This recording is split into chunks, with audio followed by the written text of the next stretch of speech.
Damn, what is up with the squad? It's Cess, your favorite Auntie with Uncle Tendencies in the building with the nephew. Welcome to HdiiTV and Rob the You Man are Media. here Shake my with your hand. Yeah, fam. let's go, let's Mr. go, let's Mr. go. Shake My Hand in the building. Y'all know what time it is, man. Y'all know what kind of production we bring on this Sunday. Pull in, 5 people share this goddamn stream out right now. Cause it might get a little spicy today. It might get a little spicy, man. So make sure y'all share this thing out. Make sure y'all hit the like on all the platforms. Leave a comment. Let us know where y'all checking in from. Cause y'all know we finna get busy. But hey, I'm gonna pass it to the host of the show. You know what I'm saying? Cess Talk Sports. And we finna get after it. So let's get to it. Let's go. Let's go. So y'all saw the thumbnail. Y'all know what we're here to talk about. Let's get into it. Let's get into it. I know HD had a show last night. I know you said you was crashing out today. So I'm gonna let you get started. We had started kind of talking behind the scenes. I said, no, let's just come up on the stage. Let's just come up on the live and get it going. 64 the chat, run them likes up. 5 of y'all share it out, share it in the chat. Let's go. Well, we said last year that the problem was Teaspoon and her X's and O's, and everyone was blaming that. Yesterday was a piss poor management of adjustments from Tyler Marsh, who sat on the sideline the whole game. The physicality, the refs took it away early. We should have known that. This is Indiana. You're not going to get calls, especially in Caitlin Clark's opening night game. You have to prepare your team mentally to get through that. He did not run any single plays to the player you brought in here for the third pick. If you weren't going to use your player you just traded for the third pick, then I would have just went and got Citron, and you could have just went with a rookie. You wasted Ariel Atkins the whole game. Every shot she got was off of either a broken play or a play that wasn't even it didn't even go through. It was stuck. Then you didn't even get your bigs involved early. You sat your bigs down way too early. You let Stephanie White out coach you. They let Tasha Howard and they left AB in for the whole first quarter. I would have let Angel Reese play along with Miller the whole first quarter to match that size. You came all the way in with Onawerye, and I know people love Onawerye.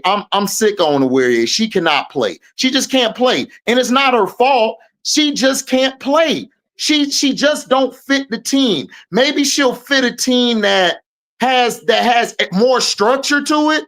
She'll probably fit that team. Now, you have a bench which you didn't even use HVL. You didn't even use anybody. It's okay if the players you bring in aren't giving you nothing. You can pull them and put somebody else in to see what you got. Tyler Marsh sat right there just like he was dazed. Like, I think the moment got big for him. I guess he didn't expect the crowd to be rowdy. He didn't expect it would be like this. He thought that he was going to get a fair shake. No, you're not. You have to prepare your team to mentally get in there. Then you get into the game, Vandersloot, Kia Nurse, and them are missing threes, missing shots. Understandable. Now it's time to switch your game plan. Get to the mid-range. Get to the basket. Get some more pick and rolls there. They weren't running any pick and rolls. They weren't running anything. Then they didn't even run any double screens to get Vandersloot open or anything. And then when they did, it was late in the game when they were down by like 15. So my thing is, do you know what you were doing? Do you know what team you want to do? Do you want to be a defensive team or do you want to be an offensive team? Because if you want to be an offensive team, you got to throw at least something out there. You got to throw HVL out there to switch the pace up. They kept the same old slow pace damn near the whole game. You should have did something. You just sat there just looking stupid the whole game. No adjustments, no nothing. So what are we doing? You could have kept Teaspoon in, because at least I would have had somebody ready to play instead of just coming out there going through the motion. That's what they did the whole game. All right, so check this out. All right, I get everything that you're saying. My first question is: you putting HDiiTV out there in that type of moment, what you think gonna happen? She's going to crack in that moment. How? How do we know? It's going to look How worse. do we know? Who is she guarding? He didn't give her a chance. Like, how am I gonna know you're gonna crack if you don't get a chance to go play? Then what was the point of me drafting you then? If you're just gonna crack if I don't play you, that's a waste of a pick then.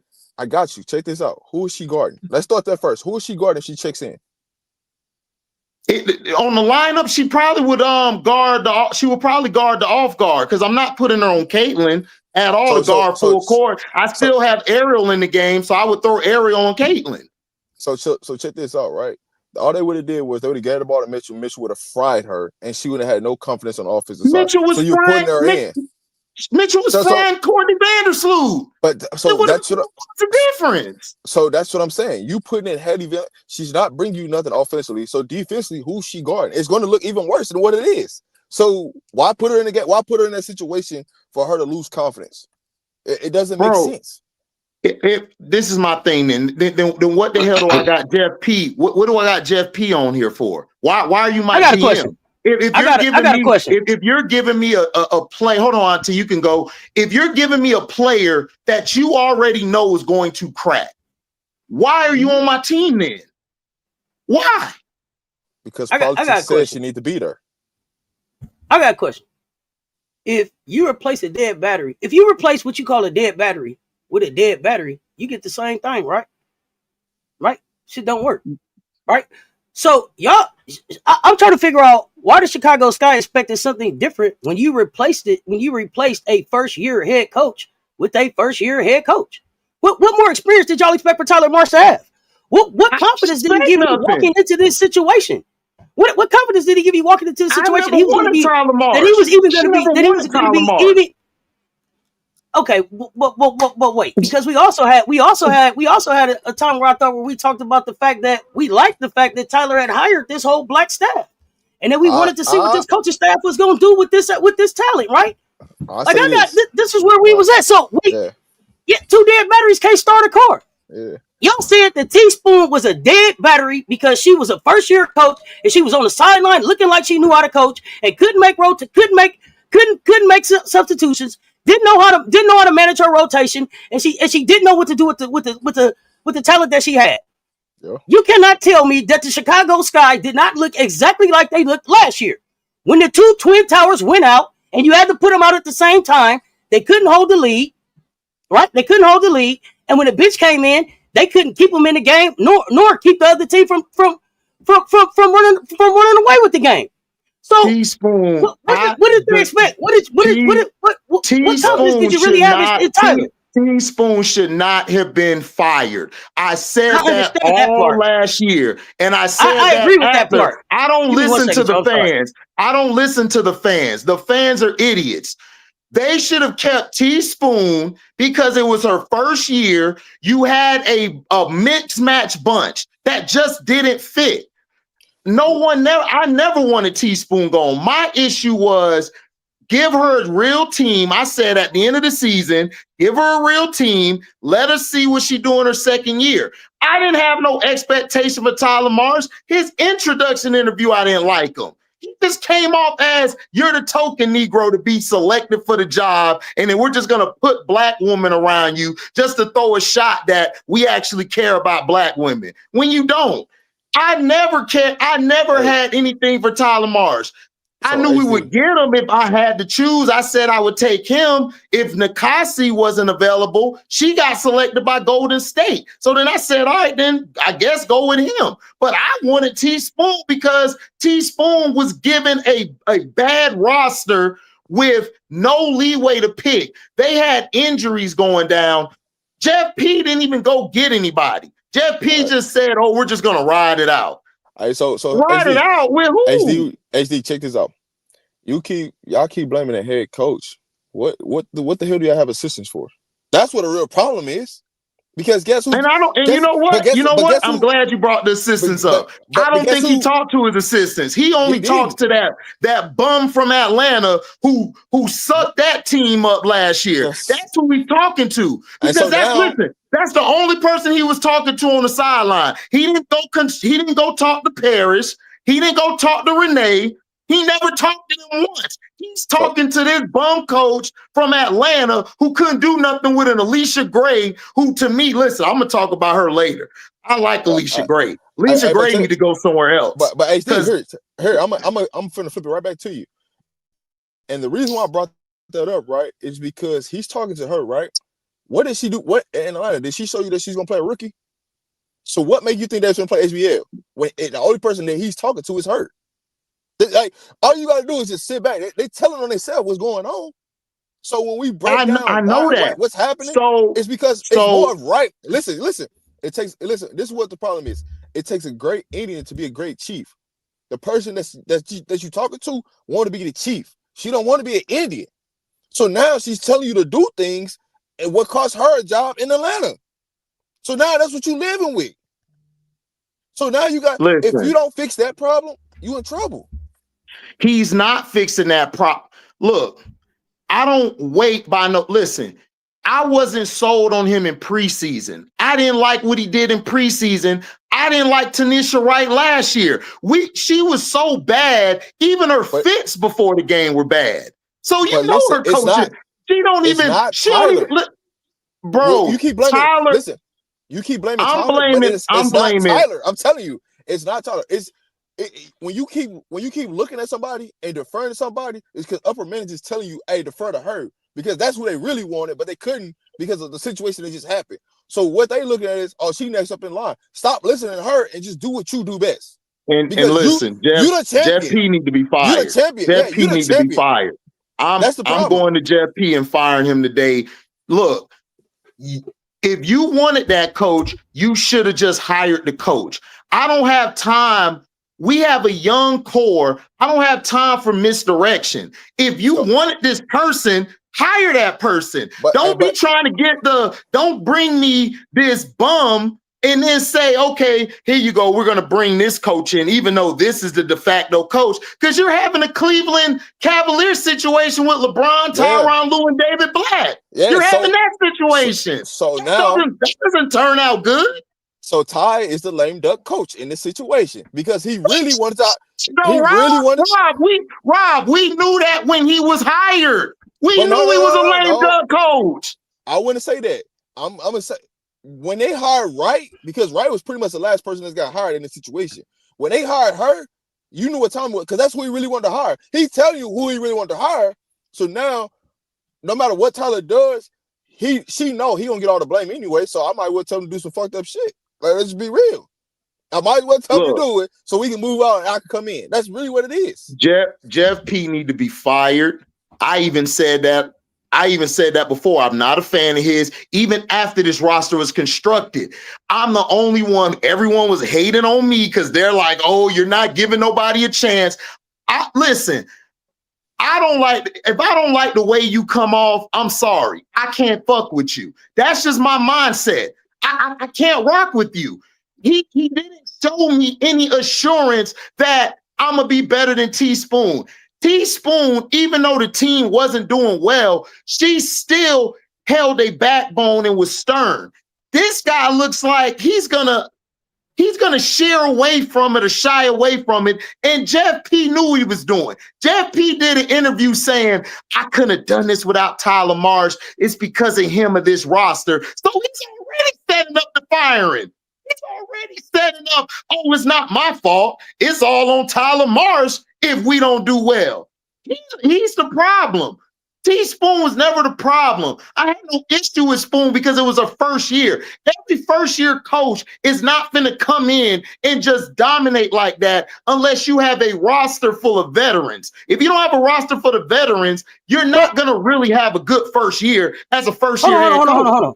You're not. So you don't think Teaspoon had a good first year as a head coach? I think Teaspoon was fine as a first-year coach to deal with turmoil in the locker room. No De Niro Mabry, not Money Mabry. No De Niro Mabry was already asking for a trade. Dana was asking for a trade. She came into the situation thinking, I got Kalea Copper. When they couldn't get NECA or get on, what's her name, Skylar, she was already in for hell. And she managed that up to the halfway point until Mabry opted out because Mabry was getting into it with Kennedy for whatever reason. When Mabry worse than Kennedy to me, because she puts on a fake smile when she's shitting on you. So my thing is, I thought she was fine. But here's the thing, though. Here's the thing. Not only was she fine, she had a good first year. Matter of fact, she over delivered for her first year because coming into the year, y'all told Teaspoon that they was gonna be the 12th team in the league. Until Kennedy got sick and Angel's wrist got messed up, they was in the hunt for the playoffs. With all of that turmoil, with no bench, with no guards, with Camilla coming in and starting as a rookie when she wasn't supposed to start, she was supposed to be playing behind E. Will. So to me, Teaspoon was fine. So I didn't think the Teaspoon was a dead battery, but y'all got rid of her. Fired. She shouldn't have got fired, Auntie. Y'all got rid of her. Remember we had the show, Auntie? But then we said don't fire her. She was right. We didn't want her fired. The people who wanted her fired was the dumbass fans. But then you turned around and you went back to the store and bought the same goddamn thing. Exactly. You know what? I'm gonna go back and just get. You know what? It didn't work last time. I'm gonna go get that again. And you expected something different? What? And then I'm gonna put some former head coaches on your bench to make it look good. They sucked last year. She had listen, that coach in Atlanta had a roster for like 2 or 3 years. She couldn't do nothing with it. What is she gonna do with this roster? This roster's worse than the roster she had. So that's what I'm. So HD, this is what I'm trying to tell you. If they would have kept that third pick and they would have put Citron out there, do you think Citron would play knowing that the patterns? Citron would have been at the end of the Rob. Right. You're preaching to the choir. No, I'm asking. I already know. I seen the play. I don't look at the players. I look at the play. I already seen what it was. We're gonna whiten the team up, so we don't get as much backlash as we did last year. That's the only reason they brought this team in. That's all. But you can't tell me that. Listen. When Kid Nurse, I'm gonna tell you, Robin's Auntie says, y'all have watched basketball forever. Y'all know if Kid Nurse is your starting wing, you have a problem, big problem. If she your starting wing, and then this is what also pissed me off. They're saying, "Oh well, he can make Onawarie his next Jackie Young." Like Jackie Young want balling and Jackie Young been that girl. What are we talking about? I don't want to hear that. Onawarie couldn't hold Jackie Young's jock. I'm gonna say jock strap. This is women. She couldn't hold her purse. She couldn't hold Jackie Young's Birkin bag if it was a bad day. I don't want to hear about no Onawarie. Nephew sports bra would have been fine. She can't hold her sports bra. Sorry. Sports bra would have been fine. Sports bra would have been fine. Let's go. Auntie, I wasn't even gonna say the sports bra because look, she couldn't hold anything when it comes to Jackie Young. And listen, y'all forget who Jackie Young is. Jackie Young is a hooper. I'm a Las Vegas Aces fan. I ain't forgot. Let me take this to y'all real quick. Washington missed this 2-0. I just want y'all to know that Sonya Citron just hit the clutch basket. Let's go. 2-0. Let's go. Because you know why? Let's go. They got a coach who trusts his young talent. Unlike this team that we have. But listen, the difference with Washington was Bay came out there and set the tone. She wasn't having none of that. Yeah. When she came out there and set that tone, listen, when she set the tone, it was enough was enough. They was down 14-6. I mean, they had 4 points. They had 16. When she set the tone, like, hey, man, none of this happened. We can cut it off. Washington went on a run. Listen, Kiki Arafin is showing you that Gottlieb is a trash coach. And I told everybody before the draft, Rob, Kiki's gonna make somebody's life happy. You know what everybody told me? Man, did you not just see what I said? Okay, watch what I tell you. Because look, listen, We know Coach. her ceiling in the post, how she sealed in the post, how she battles in the post, you can't teach that. That's just natural, gifted. This is the difference between having a coach instead of a puppet and a burnt out coach who shouldn't even got a job because you sucked all in Atlanta, and that other coach in Seattle about to join you real soon. So you should have never been hired. Like, listen, I would rather, this is what I would do. I would fire Jeff P, fire Marsh. I will move Renee to the starting coach, and I would sell the whole team to somebody who gives a damn about basketball. Who is doing all that firing? Who doing all that firing? The same snakes who fired Teaspoon on her day off like some hoes. That's who should do it. They ain't fired him because they face is not powerful. They face is not hoes. That front office is some hoes. Before we get too far into this, I do want to say something. Before we get too far into this. I do want to say shout out to seeing Sanaya Rivers on the bench with the Washington Mystics today. Glad to see her back around basketball. Looking forward to seeing this young lady get an opportunity to play. I'm glad that they didn't cut her. Yeah, Connecticut. I'm sorry. Oh, Connecticut in the Washington Mystics Connecticut game, seeing her on the bench with Connecticut. Glad to see her back around the team. Glad they didn't cut her.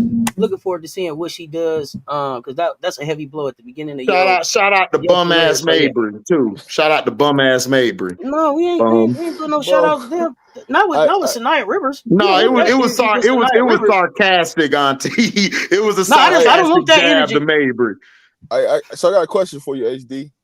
You know what I'm saying? I know you're a Sky fan, so this is to the Sky. So when you look at Sky and you look at Seattle, who's worse in the situation?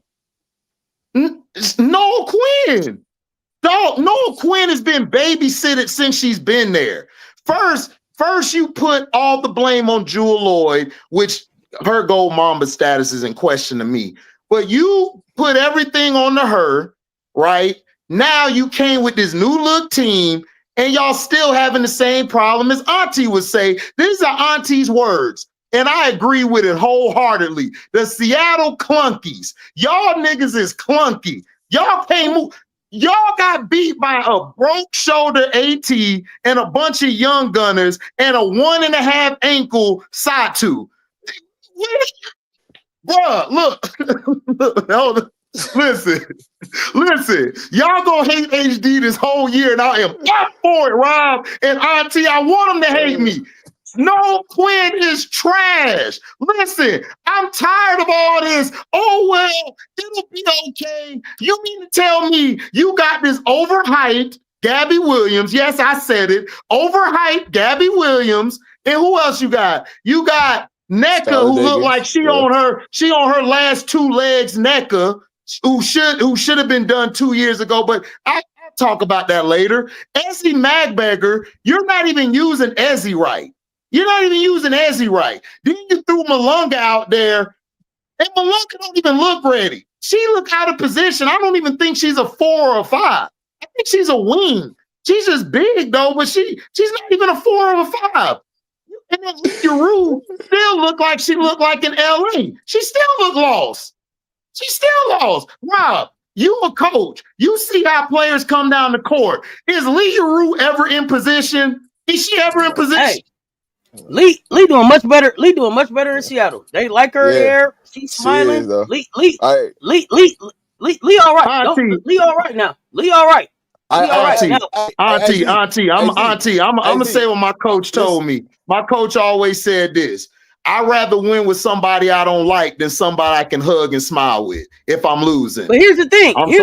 I don't know. Are they set up? Are they set up to win? Are they trying to win? Are you convinced they're trying to win? They are. No, I'm not convinced that they're trying to win. They set up to win. Oh man. All right, so check this out. You could put her on the floor. You could put her, Ezzy, and Nick on the floor all together, and really do some damage. If you really talking basketball sense, what North Quinn is doing, she gonna run herself out the league and she ain't gonna have a job ever because Yes. that's just it's terrible, right? You're not really running on action for your best players to be successful. That's the problem, number one, right there, right? You got Skylar Diggins, right? Skylar Diggins want to pass the ball more than she want to shoot the ball, but you trying to make her into a scorer. And it's like, bro, like she's gonna give you a healthy balance of both if you allow her to be hurt, right? If you allow her to play with pick and roll and do certain things, it's bad basketball. But what I'm noticing, outside of head coaches, they just got bad assistants. Nobody that can step up and say, "Hey, man, scratch all that. Let's do this," or put this person in that can help us win. Pokey Chapman. So Pokey Chapman suck as an assistant because that's who her assistant is. That's her first seat. So then she just sucks as an assistant. Then listen, Rob. I already said I'm not going in this year patting on backs. I'm slapping backs. Listen, then Pokey Chapman need to be let go then. Because she was the first seat last year. But see, the year before, I believe. But see, here's the difference, right? I'm gonna always look at your assistant more than head coach because I know the assistants put the game plan in place more than the head coach. Head coach just come over and just check the lists off, make sure everything got covered. But your assistant coach and everybody else putting the game plan in. So it's horrible game plan on him. Because hey, listen, they put it in. And then as a coach, you be like, hey, I don't like this, I do like this. I don't like this, I don't like this. Depending on who you playing. So they gotta be the assistant coach gotta be held the same accountable as the head coach do. And that's where everybody keep pointing the finger at the head coach. But you could change out the head coach and bring in another head coach and the assistant stay the same, you get the same situation. My thing is this. If you don't, to me, a coach is this. I'm not a huge Phil Jackson fan. But Phil Jackson talked to all his assistant coaches. He didn't just talk to one guy. You have to go, if you put your staff together, it's just like football, Rob. You have to have the pulse of your staff. You have to have the pulse of your team. If you're not talking to other people on your staff, then what's the point of having them there? You might as well send them home. And I take that extra money to the first chair. You can't just listen to one person because everybody sees the game differently. Auntie Cess see the game differently. You see the game differently. I see the game differently. If y'all are I'm the coach, y'all on my staff, I'm finna go to both of you. I'm not finna go to just Auntie. I'm not finna just go to Rob. I'm going to look at both of y'all because both of y'all may see something that may help us win. And if you look at what the coach for Washington doing, Sidney Johnson, he's talking to everybody. He's not just, I'm talking to this one person. He's talking to his whole staff. So my point is, he's playing everybody. He's playing everybody. So that's my point. Yes, HBL, whatever. I never liked the HBL. I still don't like her. Didn't like her at Louisville. I don't care what she did. But if you're going to bring a player in, I need to know if this player is ready to play. If they're not ready to play, then cut her ass, go get a Bree Hall, go get an Amy here, go get somebody. Because I saw them two ready to play now, and they didn't get a fair shake. So I'm sorry. I don't care what the star. Listen, you the star player, this is who you want. I don't give a damn. I need somebody who ain't gonna crack. I need somebody who gonna play tough when we down 10 or up 10. I need that. If I don't have that, then you as the general manager should have never brought that person on the team. And that's my issue. That's my issue. So what are we doing out here? And let me say this. If y'all think y'all don't want Camilla, put her on a trade block. Y'all think Camilla too soft? Y'all think Camilla needs to be on the bench? Because I see y'all in the chat talking about get rid of Camilla. Put her on the block. We'll take her. You don't even know what you got. Camilla soft? Stop playing. Stop playing. Soft because of what? Here's the thing. Soft because of why? Think about the real problem with Indiana. They ain't never brought a veteran big in there that can help Angel and Camilla. That's the problem. They got people that's on the bench that should be out the league, but they on the team. Instead of finding a veteran that understands what it takes to understand how to win basketball games, and they get imagine if they would have just brought a Tina Charles there. She didn't have to start, but hey, guess what? I just need you to come here and be leadership and show them how to practice, how to play harder. That goes a long way. And even said, It's a couple players I could just name right off the top of my head and be like, hey, if they just bought them shit in Chicago, they would be 50% better right now.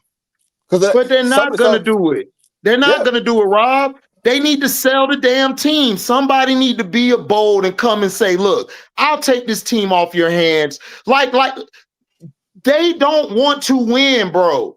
They have been doing players like this dirty since Cappy was there. And how long ago was that? Since Cappy was there. They had probably one of the greatest players in history on their team in Elena Deladon.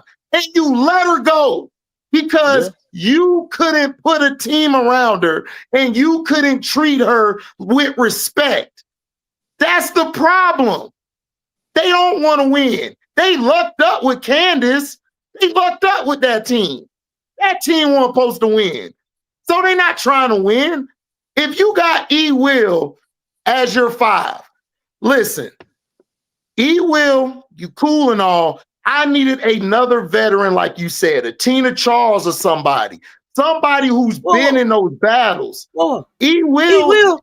Let's talk about E. Will for a second, nephew, because E. Will didn't even look the same. E. Will looked better in preseason than she did in this game, in this regular season game. Auntie, no, she didn't. She looked good. She looked good against Brazil in the Minnesota games. That's what I said. Preseason game. Listen, go ahead. I'm harsh. I'm sorry. I'm harsh. People, y'all gonna hate me. Y'all gonna unsubscribe. I don't give a shit. Listen, E. Will, I saw in the Brazil game. I did not like it. Her movements were so slow. My mother, with a bad hip, could move better than her. Could move better than her right now. So, she doesn't. She done? Is she done? Is she done, or is she not healthy? She's not healthy. I think she's done. Like she moved. Her, Rebecca Allen, Vandersloot, I think they're done. They move like 2 or 3 steps slower than what they're trying to do. Their mind may be on another level than the rookies, but as far as playing the game, they move. They don't know where to go. They're slow. Like they're trying to get to their spots and they're not getting there as they used to. HD, but I'm gonna push back on Rebecca Allen. I think Rebecca Allen she's got more to give. But the opportunities of the situation that y'all putting her in, it's not going to allow her to be successful. I think that's where the true problem is, and that's coaching. So look, when you talk about Willard, I just think Willard just not healthy, and they just need to tell her shake my hand, move around. You know what I'm saying? And let's get that out the way. Not Wheeler, not Williams. E. Will. E. Will. E. Will. She ain't healthy either. Yeah. She ain't healthy either. That's what I said. That's what I was asking. Do you think she's not? I was asking. Do you think she came back too soon? Do you think she's not healthy? Yeah, I mean, he say he thinks she's done. They could have just told her to sit down for the whole season and sign somebody else for that.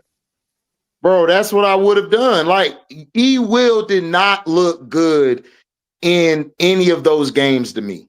Rebecca Allen did not look good in any of them games I saw. Vandersloot was okay, but she didn't look like she looked at like, listen, if I could bring her off the bench, I would feel more comfortable because that's what I wanted her to do was come off the bench and then we go draft a point guard or go get a point guard from free agency. Because I just even last year she looked kind of slow, and I gave her grace because her mother passed away. So that kind of mentally affects you, whether people think, oh, you're gonna still be mentally affected. I would have brought another point guard in who could run. Listen, I said on record, and I stand by it, I would have drafted Tahina Powell. I said it from the beginning. I said it. Tahina fits our bigs perfectly because those bigs in Atlanta are too slow. She's moving way too fast for them. They're not going to be able to keep up with that. She would have fit with Angel and Miller, would have been able to run, would have been able to change the pace. And then defensively, she's going to get all up in your shit. She gonna get in your shit. Tahina gonna smile, but her smile is more of a I'm finna F you up smile. It's not a smile where it's I'm just happy to be here. It's a I'm gonna beat you, I'm gonna whoop your ass smile. And I think she would have fit perfectly. Then I would have gone and got another player. I would have got a Sivka because I wasn't even sold on her before the draft. And then why would you even get her? She's going to sit out a year. She's not going to come and play for you. You're Chicago. You're not New York or Seattle. So it's just the whole process. I did not like going in the season.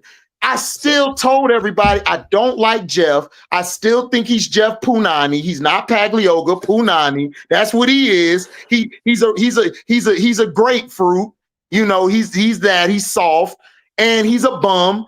And Tyler Marsh, I said I would pick him because I would have kept Teaspoon. I said after last year, I felt like, okay, Teaspoon going to her second year. Then you got rid of her and then said, oh, because the vets didn't want to play with her. No, your sorry ass vets didn't want to come play for her. That's what it was. It wasn't no vet wanted to play for her. That's bullshit. Because look at Unrivaled. All of them vets wanted to play. You had people from other teams coming to play with Teaspoon to coach them up. During competition, when I gotta bust your ass tomorrow and on Saturday. So now, look, this roster was constructed poorly. Jeff P is gonna have another scapegoat, which is Tyler Marsh. He's gonna get another year to screw everything up. Miller and Angel finna go through the same bullshit they did last year. HVL, I don't even think she's gonna play this year. HVL probably ain't gonna. She probably ain't gonna play this year at all. She probably gonna get 2 minutes and then she going back to the bench. And then why did you keep Maddie? I could have got rid of Maddie and brought Letitia in from the Valkyrie. I could have brought her in. This dude here is trash, yo. This dude here, and niggas was telling me in my chat, I got faith in Jeff P. Nigga, no, I don't.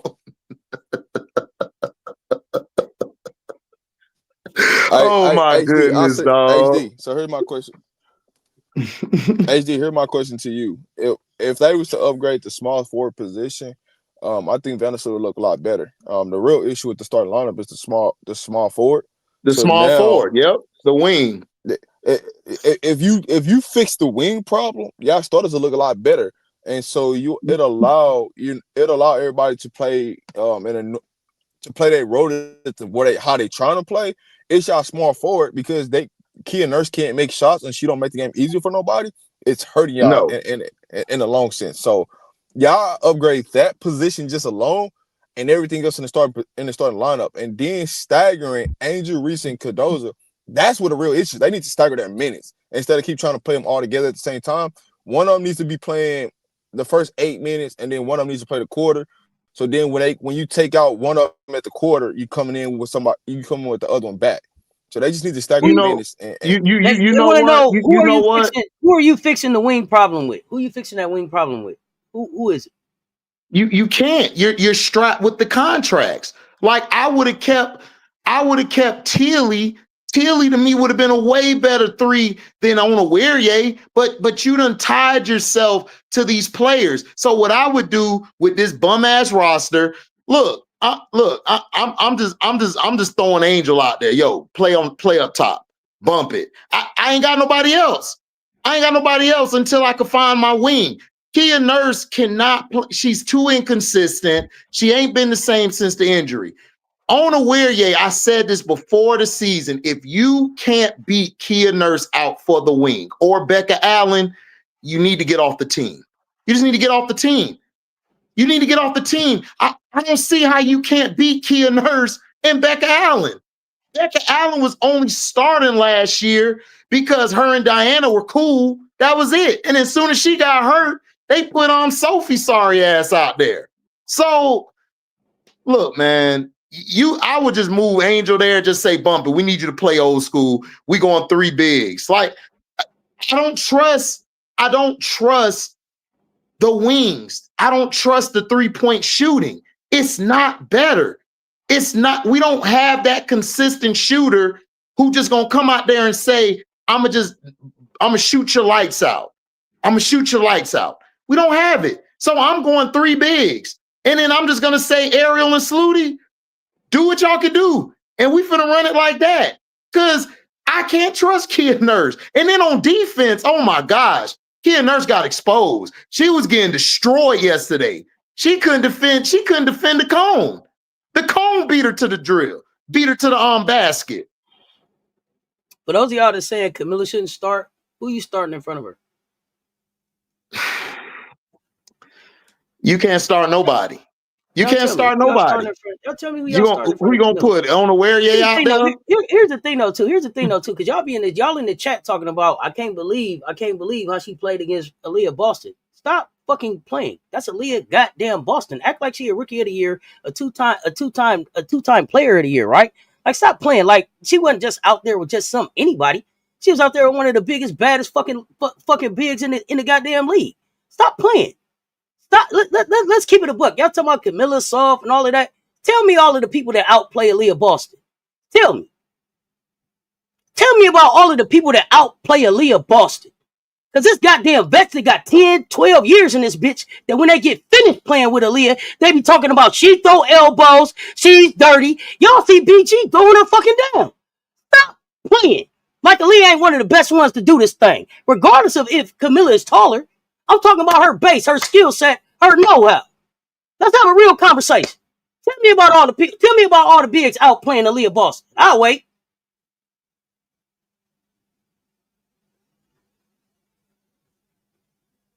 Why y'all telling me about what Camilla should have been out there doing? And then y'all forget the fact that y'all need to put some respect on Camilla's name, because Camilla's the only one that y'all ever seen put 5 fucking blocks on Asia. So stop playing like Camilla ain't hurt.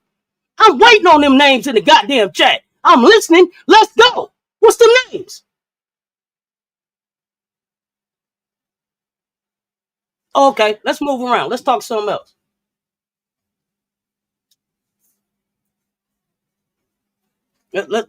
What else we got? Man, we need to watch Washington, my new team. I'm finna watch Washington. I'm done with the Sky. Y'all don't know what y'all doing over there. Washington, I'm watching y'all. Seattle Storm has really pissed me off. Noel Quinn doing the same bullshit she did last year. Gabby Williams is overrated. Like, let's just say it. She's overrated. She's not that person. Olympic play, she had a hot game. Okay, whatever. She did good against us. She's not. She don't fit. What is it? Is it that you like the youth? Is it that you like the youth at Washington? Do you like what Aaliyah Edwards is going to bring back when they add her back into it? What is it that you like? What? Washington. You know what? Washington scrappy as hell. Washington scrappy as hell. What you like about it? I like Washington because they got dogs over there. Listen, if you're gonna bring white players in, bring the good white players.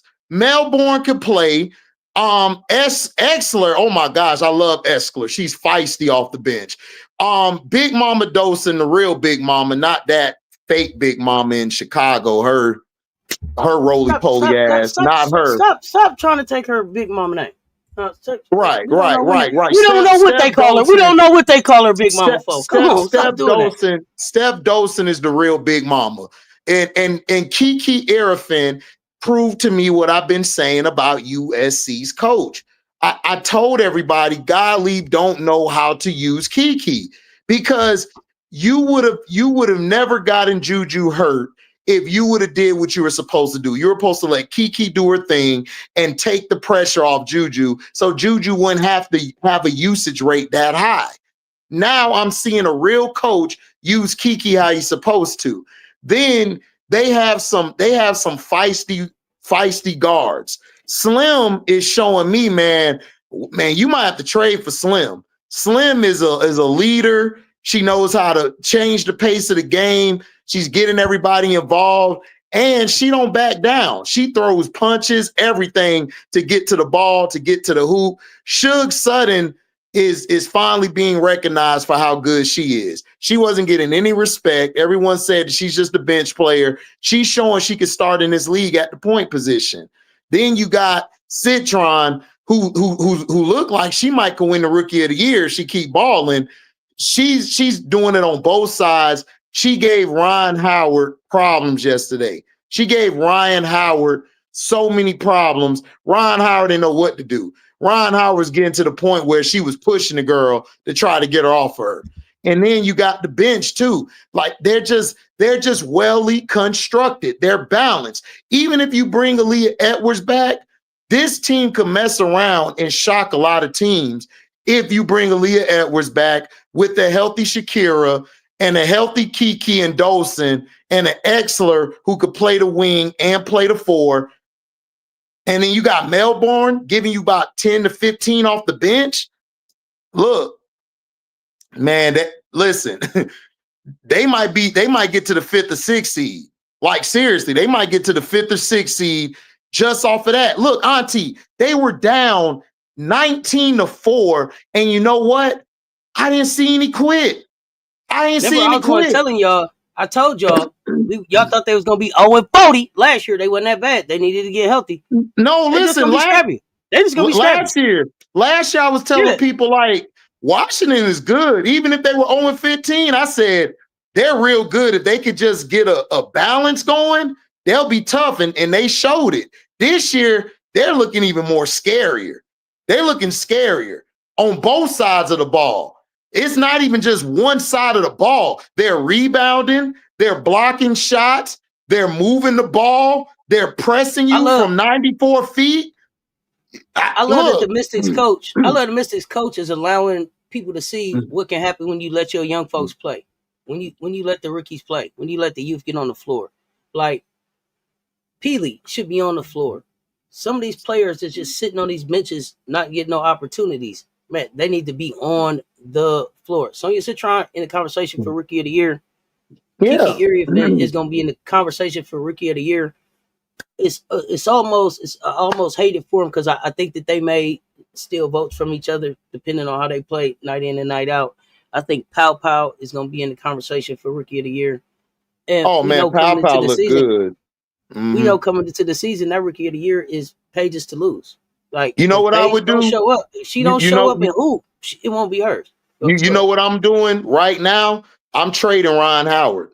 I said it last year. I told y'all last year. I was like, you can trade Ron. Yeah, but you couldn't because you didn't have a Pow Pow on the team that could get her own shot and get everybody else their shot besides Alicia Gray. I didn't want Alicia to go through having it all on her because I think she's a lot better when she got a co-star next to her that's riding with her. Pow Pow and her could be dangerous in the backcourt. Ron Howard's in the way. Ron Howard, I don't know if she wants to play or she just here for clicks or whatever. She's trying to build more off the court than actually do on the court because I don't see it. I don't see what everybody's seeing. Like, I would move her and bring in another player and some picks. I'll see if I can get a couple first-round picks right now. Traded to Chicago. I got you. Traded to Chicago. You know what? I would take Ron over all of our wings together. Like right now, a soft-ass Ron, or I call her Casper Ron. Ghost Ron, where the hell is my Ron? Like, dude, where's my car? But it's like, dude, where's my Ron? Like that, I would take her over Ona Weirye, Nurse, and Beck Allen. I would do that. But yeah, she would fit over there because then she don't have to be the main star. She ain't got to deal with the backlash. She could play over there. But I would trade her because I believe that would open up for them. Nia Coffey to me would be better over there at the wing than Ron Howard. Ron Howard just don't give me nothing. She don't give me anything. And then Alicia, everyone keep telling me Ron's better than Alicia. I still ain't seen it. Somebody tell me where. I don't see it. I don't see it. I just don't see it. I try to watch and give her a chance, but Alicia Gray does way more than she does. If I could give Alicia Gray Ryan's Howard ability and her size and all of that, Alicia Gray will be top 2 or 3 in the league, like easy. So I don't see it. Ron got to move on to me. Then the dream will be a lot better. But they're not going to do well with that 2 big lineup. You got to put one of those bigs on the bench because that'll open the offense up more.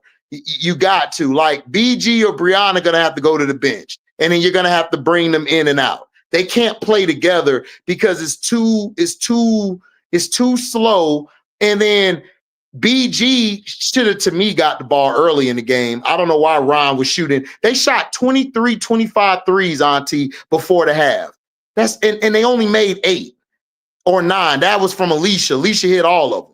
Everybody else missed. But I think that's what we finna be seeing. A whole lot more threes. I mean, look, J.O. took 12, hit 4, and that was okay. They were like, it was in the Florida offense. So I think that's the style of basketball that they trying to move to is more threes. And then I see y'all in the comments saying, is CC gonna be part of the conversation? What is it? What y'all want to talk about? About what? She didn't do the person who balled out yesterday was AB, Howard, and Kelsey Mitchell. They were the main ones. CC just did what she did. She controlled the game. She played some good point guard yesterday. For once, she actually played good point guard. But then y'all got mad saying Angel pads her stats. CC padded her stats the whole second half, but y'all didn't say nothing. And then she did a dirty play on Angel and then pushed her. And then when Angel wanted to show her the one-on-one, she walked away like she didn't want no smoke. But then if that was her, y'all would have been everything on CNN, MSNBC, ESPN. It would have been a whole big thing. And y'all would have been crying. So no, she's soft. What we're not gonna do is act like CC did something like that. Like what we saw CC do was CC fouled Angel. It was a flagrant. She put a little bit extra on it. But when Angel jumped up, CC was walking away, and Aaliyah Boston pushed her like, girl, this could be a real situation going. So it wasn't like CC really was like, I pushed you down and stood over her. She didn't even stand on it. Don't come here acting like she threw her down on the ground and it stood over her. It was like, what's mine? She didn't do all that, y'all. Like she took a hard foul. It was a flagrant. She turned around and walked away. Aaliyah Boston was like, hey, for real, because hey, she's getting up. And it was a basketball play. It happens in basketball all the time. Now, what took place outside of the basketball floor with the WNBA making the statement about the investigation into the words and everything, the racial slurs and all of that, right? That'll be dealt with. But what took place on the floor? Let's not act like it was like, oh, CC just was like, it wasn't that, y'all. Stop.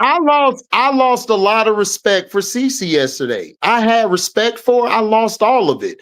If you're gonna do that, if you're gonna do that, stand on business. Stand on business. Stood on her. But she stood on her business, nephew. When Angel did this. Yes, she did. She stood on the same business that she always been standing on. The same 10 toes she been standing on. Now they this not like how you would stand, but think about this. When Angel did this shit to CC the last time, what did CC do? Try to walk off like she could see. You see me in your peripheral. You know you gotta ring me. She didn't turn around and deal with it. Listen. Y'all call her Stabler. Y'all call her Stabler. I call it. I don't know if y'all old enough.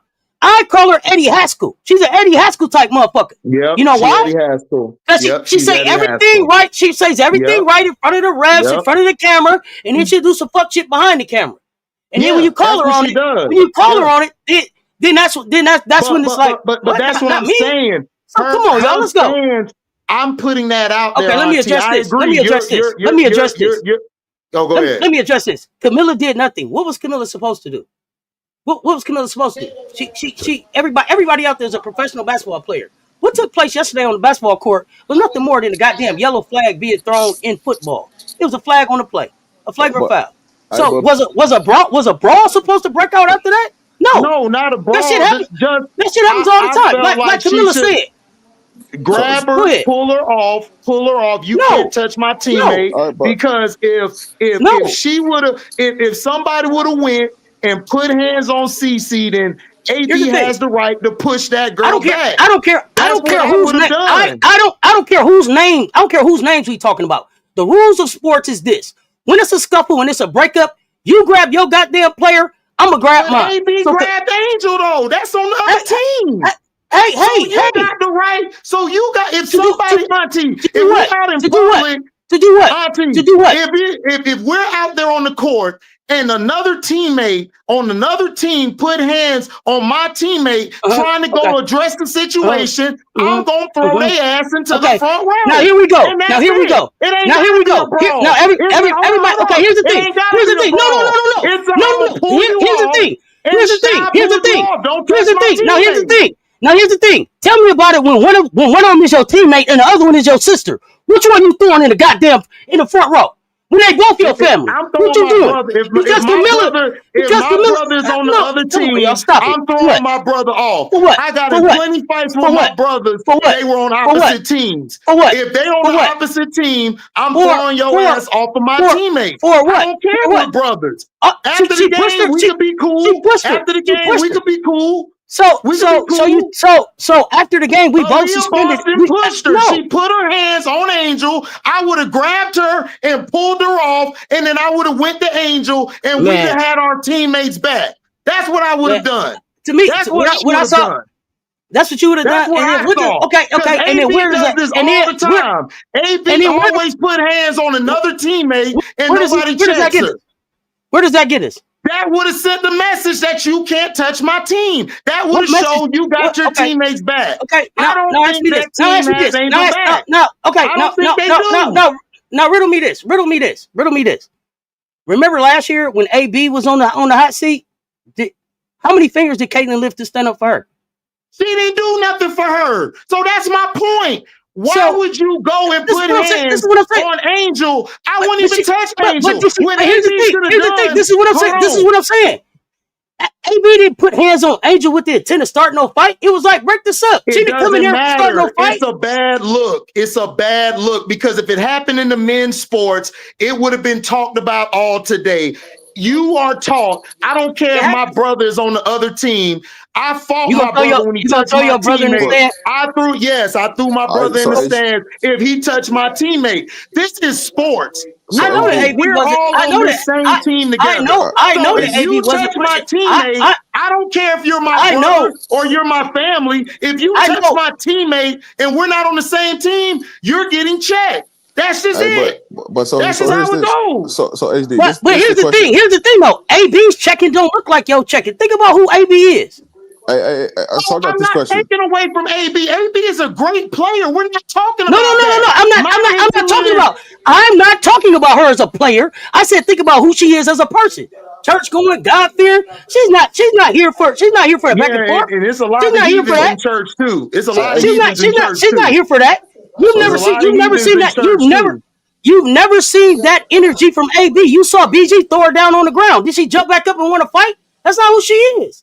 So why does she need to turn into that? Why does she need to turn into that? It's not a fight. It's showing a message that you can't touch my teammate. You can't touch them. We are teammates. You can't touch them. I would have pulled her off, and then I would have went right there and stood right by my teammate. You listen. She pushed Angel. And what she should have done was not even go to where Angel was at. AB should have just walked to the side because there were already people in the middle of Angel and CC. So why did you feel the need to go push Angel when Angel was walking this way? That didn't make no sense. So check this out. Oh, go ahead, Rob. So check this out. This is what I'm really more frustrated with people is. Why y'all point out Cado's in this situation like there wasn't the rest of people on the court? Why y'all making it about? Because Cardoso was right there. She was next to AB. Everybody else was on the other side, or they were over here. So what does that do? Go look at the tape. Okay. So all right. Listen, Rob. We're not gonna do that. If it was Onawurie there, I would have given Onawurie that smoke. If it was Kia Nurse right there, I would have gave them that smoke. If they were in the vicinity where AB was at, they weren't. She was the only one there. HD, there's other people on the court. There's multiple people watching the play, and they did nothing. But you attacking just this one person in a situation. And I'm not attacking her. I'm saying if I'm in the vicinity, okay, let's say it's not even her. Let's say it was 00 on the NBA Live game, number 99. We're not even gonna mention names. Number 99, player 99 was right there. If it wasn't her, that player, I would have got on that player the same way. Okay. if she was right there. Okay, This has nothing to do. Tell me this. This has nothing to do with a personal attack on Cardoso. Okay. So if anybody's thinking that, Okay, so that's a fucking lie. That's you a lie. Start a game. You watched all the games yesterday, right? Yes. Okay, so who are you? Who didn't do their job when Chelsea and JJ got into it? Who ain't do their job when Chelsea and JJ got into it? Yeah, who didn't step up? JJ, that shit wasn't even, it wasn't the same. They pushed each other and everybody was all the way away from the play. It was just them two down there. All right, so check this. Then nobody walked up to Chelsea and pushed Chelsea like AB did the Angel. That's the fact. All right, so I think you make it seem like AB just walked up and was like, "Get out the way, Angel." AB walked up like this and did this intentionally. Like Angel, go ahead. Angel, I give you a better example. Exactly, trying to defuse the situation, not trying to start a fight. Yeah, I'll give you a better example. Right? I didn't say to start. I'm saying you ran up and pushed Angel when you had no business touching my teammates. But if you know that she's not, but you also just said that she wasn't doing it to try to start a fight. So if you know that about her, then why are you? So you're going to hit her? Why? If you know that's not her intention, I said grab her and pull her back. Do what? That's all I said. That's not pull her back to. That's grabbing and pulling you off my teammate. All she did was push her and kept going, and then she pushed her. She kept going, and then she went to her teammate. What was wrong with why did she push her? Why did she even have to put hands on her? All she did was her teammate. All she did was, space between everybody, arms length between everybody. Don't nobody need to be walking up on nobody. How she was spaced? So HD, I'm gonna give you a better. In front of Angel and CC. HD, I'm gonna give you a better example. You didn't have to do that. I'm gonna give HD a better example, right? So you watched today's game with the Washington and Connecticut, right? Yeah. With Mayberry and Austin, right? You wanted the situation to be like that, right? Where All I'm saying is this. No, not even that. What AB should have done was just go right to where her teammate was at. She didn't need to go where Angel was at. She didn't need to. What was the point of you doing it? That's all I'm saying. Reggie is saying that you said she should have thrown AB. She should have grabbed her like this and thrown her back. That's why I was asking. Don't touch my teammate. No, that's why I'm asking for clarification, because when you look at the Mayberry and Austin situation, Mayberry wasn't even in the play. She came from out of the situation to the situation and pushed Austin. That's what I was asking. She didn't push Austin. Maybe just walked up to her like this with her hands up, like, please don't. It's cool. Just don't hit my, like, copping a plea. She copped a plea before she walked up, and Austin said, "Ho, get out my face." But that's all I'm saying. What I'm saying to you is, in it's that two different situations. No, it's not. It's the same thing. It's not. This is why I'm asking. No matter. All right, bro. All right, so you take. All right, y'all got it. So y'all got it. HD, listen. Take. Y'all got it. The fact that she went over and defended her teammate in the situation is what I'm talking about. I'm talking about the defending of the teammate. It's what you would have wanted to see. That's the part I'm asking about. Ain't that about nothing? I'm not saying that. I'm saying AB was right here.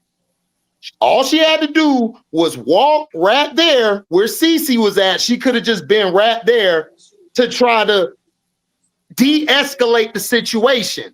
She went right to Angel and pushed like this. And all I was saying for Camilla to do was grab her because she was the closest. If it would have been Michaela right there, I would have said, Michaela, you could have grabbed her and thrown her back off of your teammate. It doesn't matter. Whoever was there, right there, close in that vicinity, should have done something. And Cardoso so happened to be there. This isn't an attack on Cardoso. This is just saying, whoever was there should not have allowed them to put hands on Angel or push their teammate. Even if it wasn't Angel, if it was Vandersloot got pushed like that by AB, I would have still wanted somebody to pull her off. Don't touch my teammate. Because didn't we just say this about when Rudy did the same thing? Rudy did the same thing, had no issue touching the guy. He touched the guy, so Draymond did what he was supposed to. Get your ass choked out and get to the sideline. Don't touch my teammate. That's all I'm saying. This has no personal agenda. This has no personal attack. People in the chat taking it that way because they don't know how to go to comprehension class. People don't know how to comprehend today. People just already think in their mind, oh, you're talking about this person, so you're attacking. You don't like this person. I don't even know the person. It ain't got nothing to do with that. It's about what's happening between the lines and on the court. So what are we talking about? To me, but at the start of this, you said it was just a basketball play. So everybody go their own way. So we turn what's just a basketball play into a brawl to prove a point. What? It's not a brawl. How is that a brawl? What? By me pulling my teammate off of somebody? No. What you said? No, what you said was Camilla should have grabbed AB and threw her. Yeah, should have thrown her off her teammate. You have no right touching my teammate. That's the fact. What does that turn into? That's the unwritten rule in sports. Why I play sports? You play sports. That's the unwritten rule in sports. You don't touch nobody. Right. So here's my thing, AB because AB didn't touch her in a way that it was like when she was being aggressive. It was like, go on, break this thing up. Let's get back to hoop. Girl, Angel went like this and flew this way and had to regain her balance to keep going forward. That wasn't no push. So come on, man. Come on. Here's what I say. It's a normal basketball play that happens in a lot of games. And I think because Angel jumped up, her jumping up so fast to retaliate in a situation made it seem worse than what it was, when it really was just a basketball play. That's common that happens in a lot of basketball games. That was a dirty play. CC has been dirty since she's been in high school and before. Nobody's arguing that CC's dirty. Nobody's arguing that. Hold up. She slapped her arm, gave her a push. Angel jumped up. There was already a player on CC's team next door that got in front of Angel, and they pushed CC back this way. AB came out of nowhere, pushed Angel like this. Angel regained her balance and still was trying to head forward, and the other coaches started jumping in to de-escalate it. All I'm saying is, if you touch my teammate, I'm going to throw your ass down. Don't touch my teammate. I'm good. That's all I'm saying. What I'm saying is, if you took CC out of that situation and somebody else did that, they wouldn't even look at it as a dirty play. That's what I'm saying. It would have been I would have looked at it as that. The only reason they escalated, yes, from that standpoint, yes, because it's CC. We know how the media work. The media has been like this before we all were born or thought of. They're going to continuously be that way. My thing is, it was no brawl trying to start. All I said was pull her off. That's my teammate. Don't touch my teammate. We just got on Rudy Gobert about doing the same thing when he had no business touching that teammate. He could have gone anywhere else, but he decided to beeline it to touch that guy, and Draymond did the right thing. I applauded Draymond after that, and I'm not a Draymond fan. I think he sometimes go overboard, but hey, that's his game style. You don't touch my teammate. That's the rules. And if people don't agree with me, I don't care. That's the rules. That's what I grew up in. I don't care if my brother's on the other team. You touch my teammate when you don't have to, I'm going to pull you off and push you over here and tell you back off of my teammate. But here's the thing, pulling them off and telling them something and then throwing somebody down is two different goddamn things. Pulling somebody off and being like, don't touch my teammate. Yes, it is. It's all in the same motion. No, it's all in the same motion. No, it's not. You pull somebody off, you throw somebody off different. You play football. It's the same motion. No, it ain't nephew, and you know it. And you know it. You play football and you know it. My thing of it is I'm always gonna protect my teammate in the situation. I'm always going to protect my teammate, right? No matter what happened. What I'm saying to you is, if you take the context of the two people out, the situation ain't even blown up, because there's situations that happen in multiple games in the W this season, and that hasn't happened, right? It's because of the two players that was involved in the situation blew up. That's what I'm saying. Protecting your teammate and what happened is two different things of argument. I'm not telling you that you're wrong in a situation, because you're absolutely right. You're going to protect your teammate in the matter of, hey, don't touch my teammate do this, right? But in reality, it shouldn't even got to that point. That's all. Like I said, throw and grab the same thing. As far as the racial slurs, I don't know. The WNBA says that they got reports. They looking into them. I wasn't listening like that. If y'all heard it, it's always gonna listen. They were always making gonna be monkey. something. They were making monkey sounds. Listen, Indiana's always been racist. They've been doing that since before time. Who we know. We know how they are. Mario. I agree with that right there. That's what I agree with. And Tyler Marsh is gonna have the same problem that Teaspoon had, because the person who should have got the tech in the situation was Tyler Marsh. Tyler Marsh didn't react. That's what I said. I blame him too. He had let the fouls get out of control. He should have been the person complaining in the rest face. You never saw that from him. He wasn't. He has to be willing to get the fine in the press conference. He was sitting down by talking about. He was sitting down. He was sitting down like the good old boy he is. Jeff P patting him on his head after the game and gave him a biscuit and some chicken. That's what I would have wanted to see. Tyler what he gave jumping up and down. Tyler ain't finna jump or do nothing. Jeff gonna tell Tyler to jump. That's the only time he gonna jump. But HD, that's where the problem should be at, not Camilla. The problem should be on the coach. Because the coach, did you not see my title last night? Fire Tyler Marsh. Listen. Fire Jeff Pagliocca. Tell the people up front in the office, sell the team. But sell the team. Why didn't Angel step to AB? What? HD, this is what I'm saying. I didn't see why? Caitlin the one who fought. Caitlin the one who did the dirty play. Why she need to step to AB? Angel was beelining it. That's a question in the chat. Angel was beelining it to knock Caitlin ass out, and they protected her ass. I don't know if she was gonna knock her out. Man, but she was for sure gonna have some words. I just don't know I don't know if she was gonna knock her out. It's so much. Listen, when you circle around and then two other people got to jump over there. Oh no, it was gonna be more than words. But by the time she circled around, she thought about it. And the one thing, and this is how they say, when men be sleeping, women be thinking. Right? This how they be outsmarting y'all and shit. Because Angel's thinking, I'm gonna see you 4 more times. I don't got to get you right now. I'm gonna see you. You coming to me. You gonna be in Chicago. And I'm fouling them hard foul first game. I ain't gotta get you. The next game they play each other, I'm knocking them. I'm fouling hard the first game. You know how they tell you, hey, you can't really get back at him right now, because if you do, they're gonna blame it on you. If something happened to him right now, no matter if you did it or not, because of the beef y'all got, it's gonna be your fault. They're gonna come looking for you. Yeah. I ain't gotta get you right now, but I'm gonna see you. But to be honest, you know they can't touch Kaylin because you might not have a job tomorrow. So you know how they go. We gonna see. Like I said, she's a dirty player.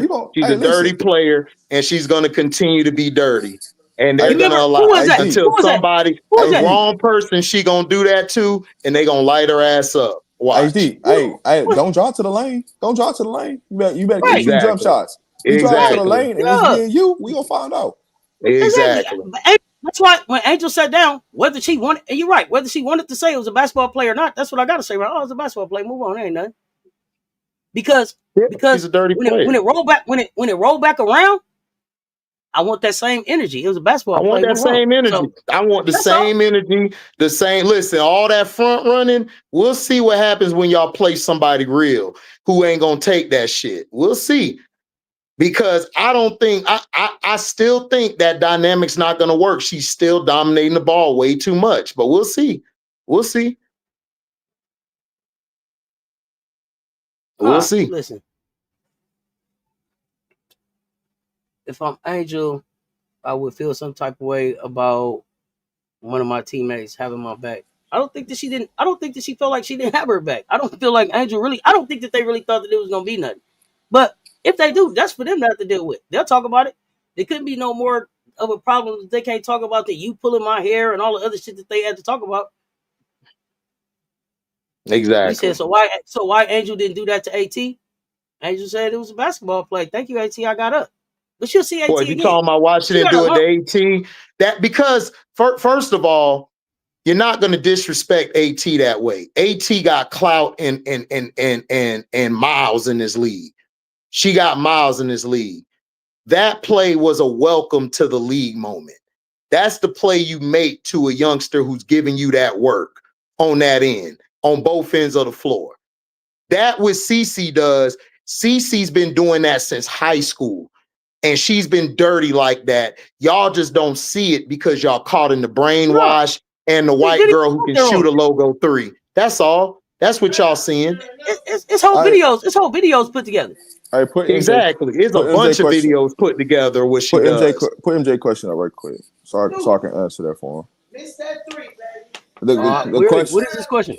His question is, why is the push that Caitlin Clark did just basketball play? How much basketball do you watch in playoff series and normal basketball that happens? And it just get moved on. It's because of the two people that's in the situation is the reason why the situation blowing up. Nothing else. The chat going too fast right now. MJ. I didn't coach too many basketball games. I didn't coach in too many championship games to understand what it is, what it ain't. You know what I'm saying? If your coach ain't got no dog in him and he can't speak up for his team, you need to be checking the organization and the coach about that. But that's what I did, Rob. I didn't give nobody a pass. Tyler Marsh, Jeff P. I stick by what I'm saying. They need to be fired. Yeah. And Tanisha need to be fired too because she was trash in Atlanta. Yeah, no, I'm not saying you, HD. I'm just talking about people in general. Like, I'm making a general statement. My apologies. I'm not even. My apologies. Yeah, my apologies. Go ahead. Everything I've been saying, it wasn't directly towards you. I was just making a general statement, right? Because everybody's talking about what they would have did, what they should have did. You also got to understand this is a business, right? Yeah. Like it can ruin more than what y'all talking about. Just doing something little petty stuff can ruin more sponsorships and stuff. You got to think about the bigger picture. So why did Angel walk to the bench and do what she did and really didn't go out to Caitlin Clark? Because she understood the business side of it. We forget about those things, right? Because all we think about is retaliating right there in the moment. It's what it is. Yeah, man. that's why that's why I'm not corporate. That's why I give you your props for doing what you do. I can't do it. I'm fighting back. I'm slapping. Like I would have got thrown out the league like quick. You can't touch the Golden Boy quarterback. The hell if I ain't.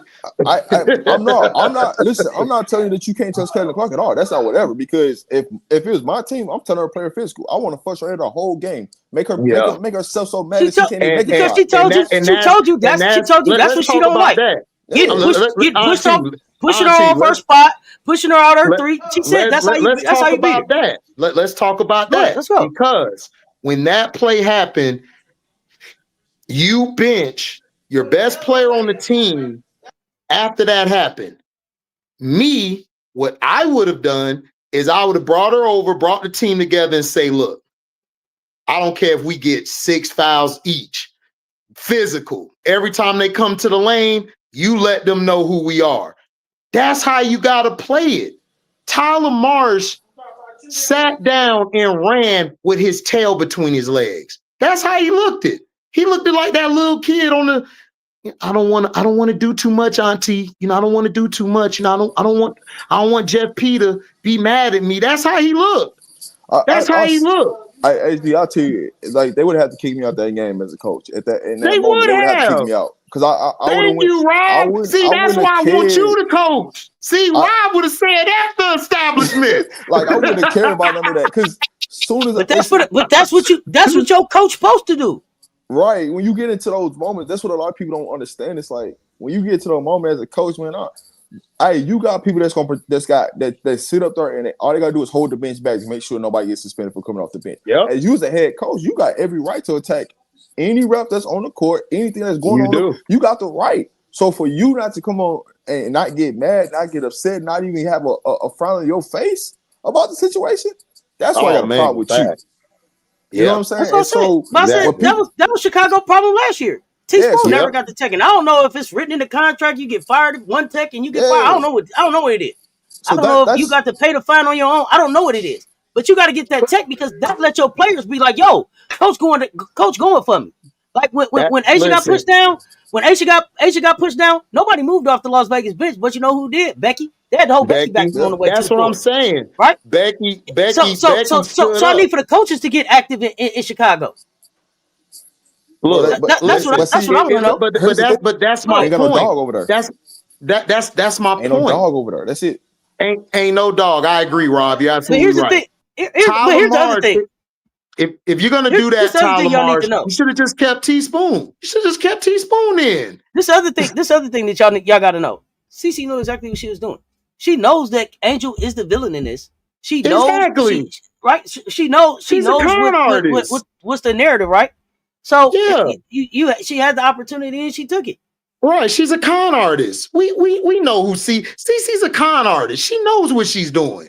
She placates to the fans. That's why she promotes the Kobe. I got my Kobe's on Kobe because people love Kobe. So she placates to people because she know people are weak-minded. It's easy for me to fool you. I can give you $200 right now and be like, here you go. But in my other hand, I got 1,000. I could fool you. She knows how to manipulate the media. She knows how to manipulate people. That's why she does the things she does, because she knows the camera's on her all the time. She knows that. And people fall for the stupid shit. It's crazy. Hey, at the end of the day, I look at it like this. I wish one of my basketball parents was on here right now, because I had them come up right now and tell them how I am as a coach. Ain't no way I'm letting it happen. It ain't exactly. Happening. Yep.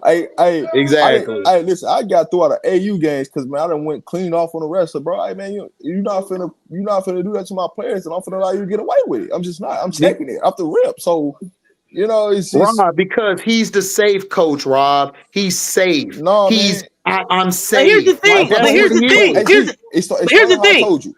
This is why. If he gets attacked or he gets kicked out, guess who gets in the church? Tanisha, right? Here's the thing, though. He's not safe anyway.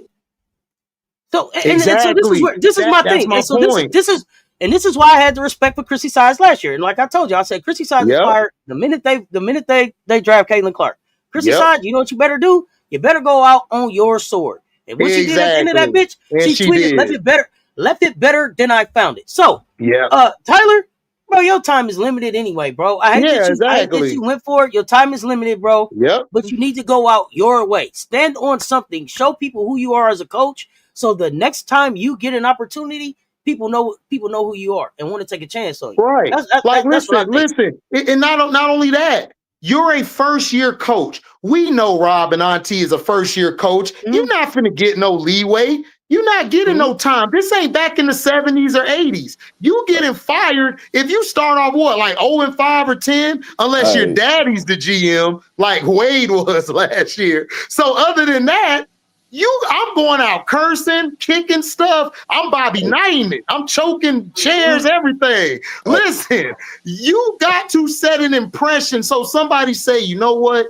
He was a lame duck or she was a lame duck, but they coached their ass off. They was assholes. I'ma still bring them on. That's what you got to do. And Teaspoon didn't do that to me. She didn't do that till near the end of the season. That's when she wanted to get all hype. You can't wait. You gotta go balls to the wall, as we would say it. You got to. It's your first job. First job. You have to make an impression.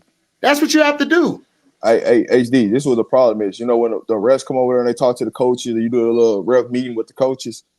Yeah, he being too nice. Just nice. Let them know what it is, because that's when you set your first impression is. Because that's when the ref know, hey, they ain't with it or they is with it, right? I used to tell refs, man, I hate doing ref meetings. I hate coming up here for y'all tell me that y'all finna call it down the middle.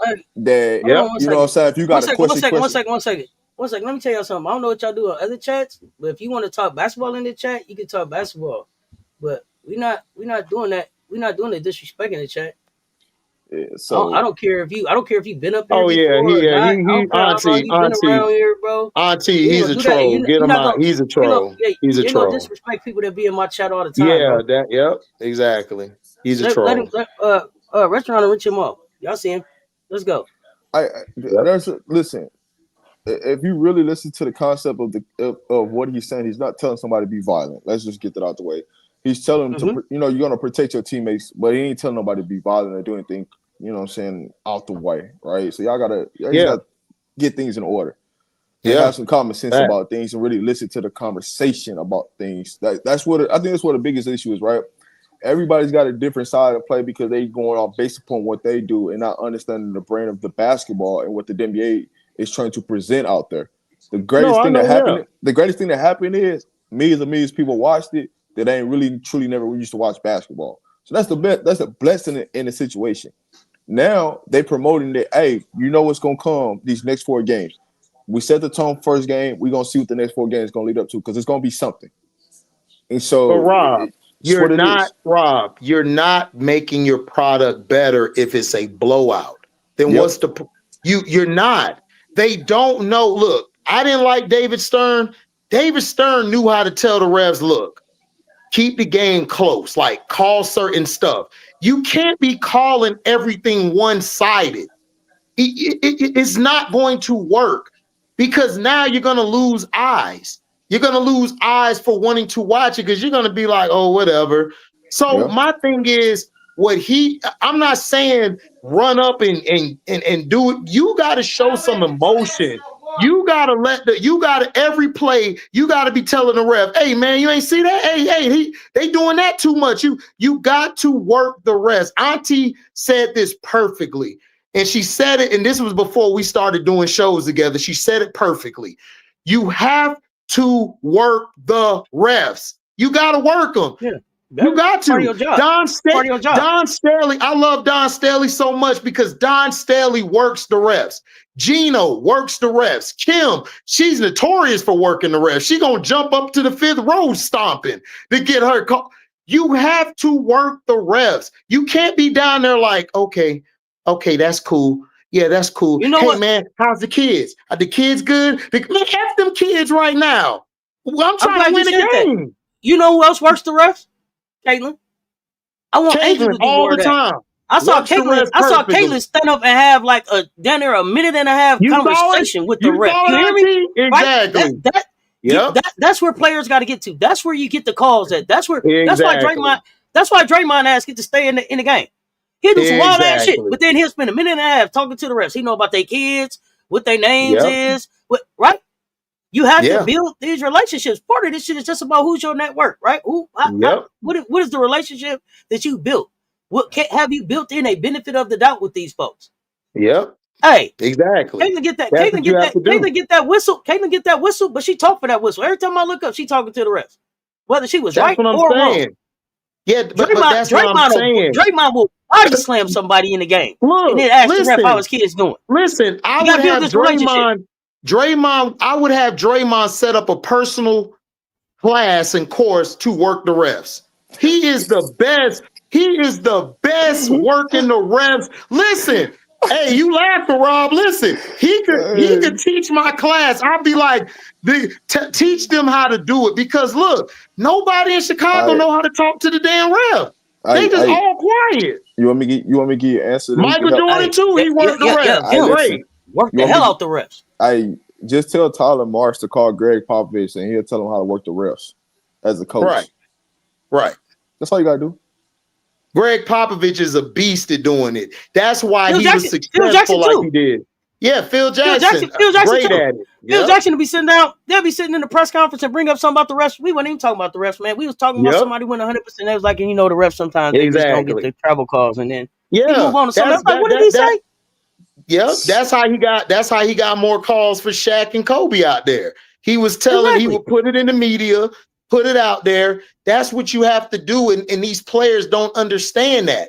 As a coach, you have to tell your players, work the refs. I'm going to work over here. I'm going to get the refs together over here. You work them on the court. You work them when we go to timeout. Go talk to the ref. Like, talk to them like, yo, that person's hitting me extra. They hitting my arm extra. They grabbing me extra.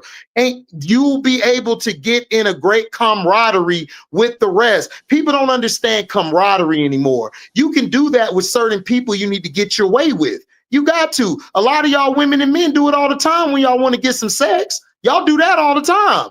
So we just like stop it. Like don't come on the basketball chat and act like you can't build that fake trust with somebody. Y'all do it all the time in y'all sexual life or personal life. Y'all do that all the time. It ain't even just in your sexual life, in your work life, period. In relationships. You know exactly. You know what? I need something. So let me put it on for him. What you got? When you see Steve Jabby, when you see a Tony Brothers out there, you know what time it is. Hey, you bet. Hey, listen, you bet on that good side because they'll throw you out in 2.5 seconds. You know what it is. Exactly. So Yeah. I just say this to say all that, right? Is that at all levels you have to understand what comes with it. From the coaches, from the players to the assistants. A lot of times we fail at is because everybody is not doing their job. And yesterday was one of them example of everybody not doing their job and not and understanding the assignment. Like, yeah, you know you're in Indiana, but you also know, hey, we got to have a conversation. You know what I'm saying? Because you know some things gonna be allowed and don't get allowed. So waterfall, not just Angel. I needed Miller to go talk to the ref. I needed Vandersloot to talk to the. It can't just be Angel. Everybody got to talk to the ref. Everybody got to flip who gonna talk. Everybody has to go watch the Warriors. Everybody talk to the ref, not just Draymond. You got Steph, you got Moody, you got everybody talking to the ref. You gotta build Looney, a relationship with the ref. Come on, Looney, get over there and talk. Everybody talk, man. You gotta build the relationship. Talk. Looney's notorious because after a timeout or after a foul, Looney go to the ref. He right here next to the ref, like, yo, man, I'm trying to do this box side, and you gotta talk to it's not just Angel. Angel can't be the only voice. So, everybody gotta talk. Just tell them hire me. So are y'all saying? Are y'all telling me that it was? I would hire you today. Are y'all telling me that it was Tanisha Wright's job to tell Tyler to go get the tech to go fight? Yeah. Who was gonna tell him, man? He's the first. He's a first. Tyler should know. Listen, hold on. He don't know. I'm not nephew. letting Tyler off the hook. Didn't you just come from Vegas with the notorious Becky who jumped up like every play? Not even look.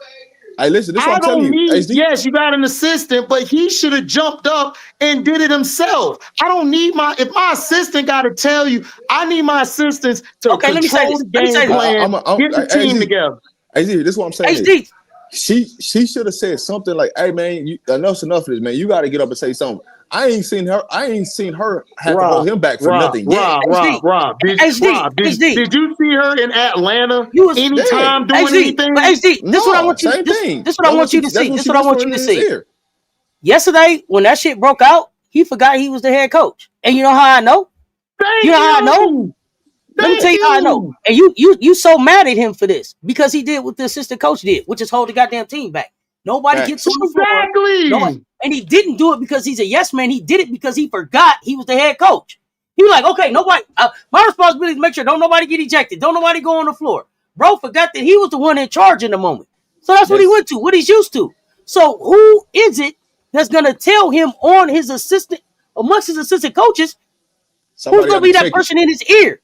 Ain't nobody checking. To check him and tell him to know that he got to know that. Auntie, I don't believe he's listening to his other assistant coaches. I think it's him and Tanisha Wright. That's it. If the other assistant coaches try to do something, he ignores it.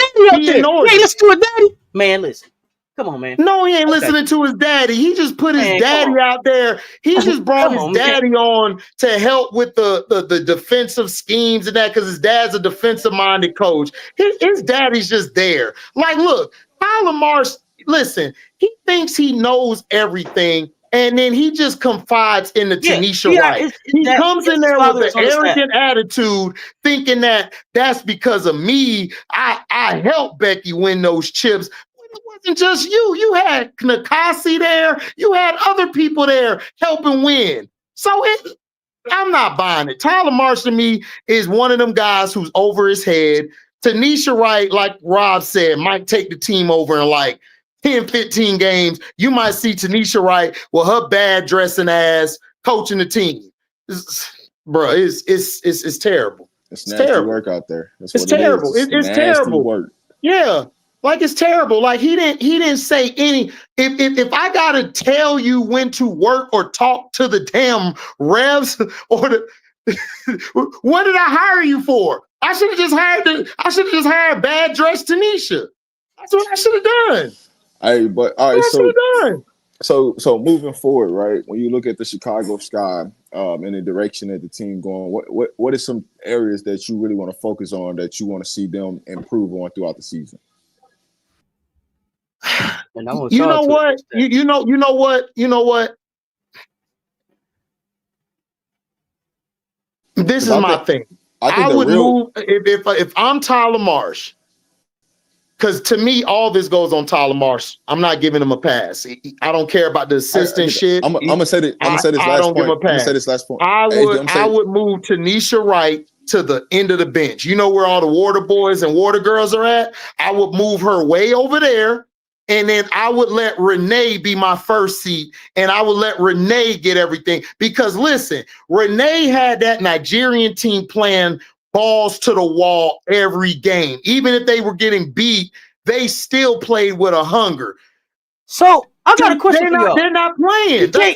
He can't fire Tanisha. He doesn't have control over his staff. He don't hire and fire his assistants. He can't fire her. No. The guy, Jeff P, has to fire them. He can't fire the assistant. So, this is my staff. I got to work with them, but he don't get no say on it. No, he don't get no say on it. That's what I'm saying. That's what I'm saying. That's what I'm saying. Tanisha came in there on some like, hey, I got a job from somebody else, not because I got hired from Tyler. Like, I don't know why. I don't know why they hired her anyway. It wasn't like she did a great job. You know why they hired her they hired her as a backhand compliment, a backhand to teaspoon. That's why they hired her. The look. That's why they hired her. So here's my thing, right? The number one thing for me right now is that when you look at Chicago is transition defense that stands out to me, right? That's like number one on my list on the defensive side, and two, poor shooting. Like some of y'all gotta do to address that, right? And then execution of the offense. Like those are my three areas of concern right now with Chicago. And so that's why I asked you, like, moving forward, like, what did you look at, right? Because they're shooting. Who do we have defensively? Listen, outside of Ariel and Angel and Camilla's rim protection, we don't have no defense. Vandersloot is done. And then who's the other girl? Michaela Onaweye, she just don't know what to do. She don't know what to do. I get it. Y'all Who gonna play defense outside of Ariel and Angel, and Miller at the rim? We got nobody. Outside of just the defensive players, right? Because that's where I know your mind gonna go. You have to think about it. Somebody got to have some type of defensive scheme to say, "Hey, we gonna ice a ball screen, or we gonna try to help our players, right?" Even if I don't have the best defenders, that's why Renee. That's why Renee is there. That's why Renee is there. She's great at that. He's not. Listen, everything you are saying is 100% correct, but there's a big ass but coming behind that. He is not going to listen to them. He's listening to the coach who couldn't do shit in Atlanta. Courtney Parrish tried to say something to him. He'd just be like, Renee said something to him. Tanisha be like, man, we need to run this, run that. Yeah, I got you. What am I do with that? What am I do with that? How am I gonna trust you and you listening to the coach who was worse than you? Hey, HD, you know what blows me is when people at the free throw line and y'all still can't get matched up defensively. You said what? I'm saying when the opposite team's at the free throw line and y'all have a poor job of getting matched up on defensive side and transition on defense. Like if we miss a free throw and we out, y'all have a poor job getting like aligned with who should be guarding who and understanding the assignment. Tyler Marsh don't know what he's doing. Tyler Marsh thinks he's smarter than everybody.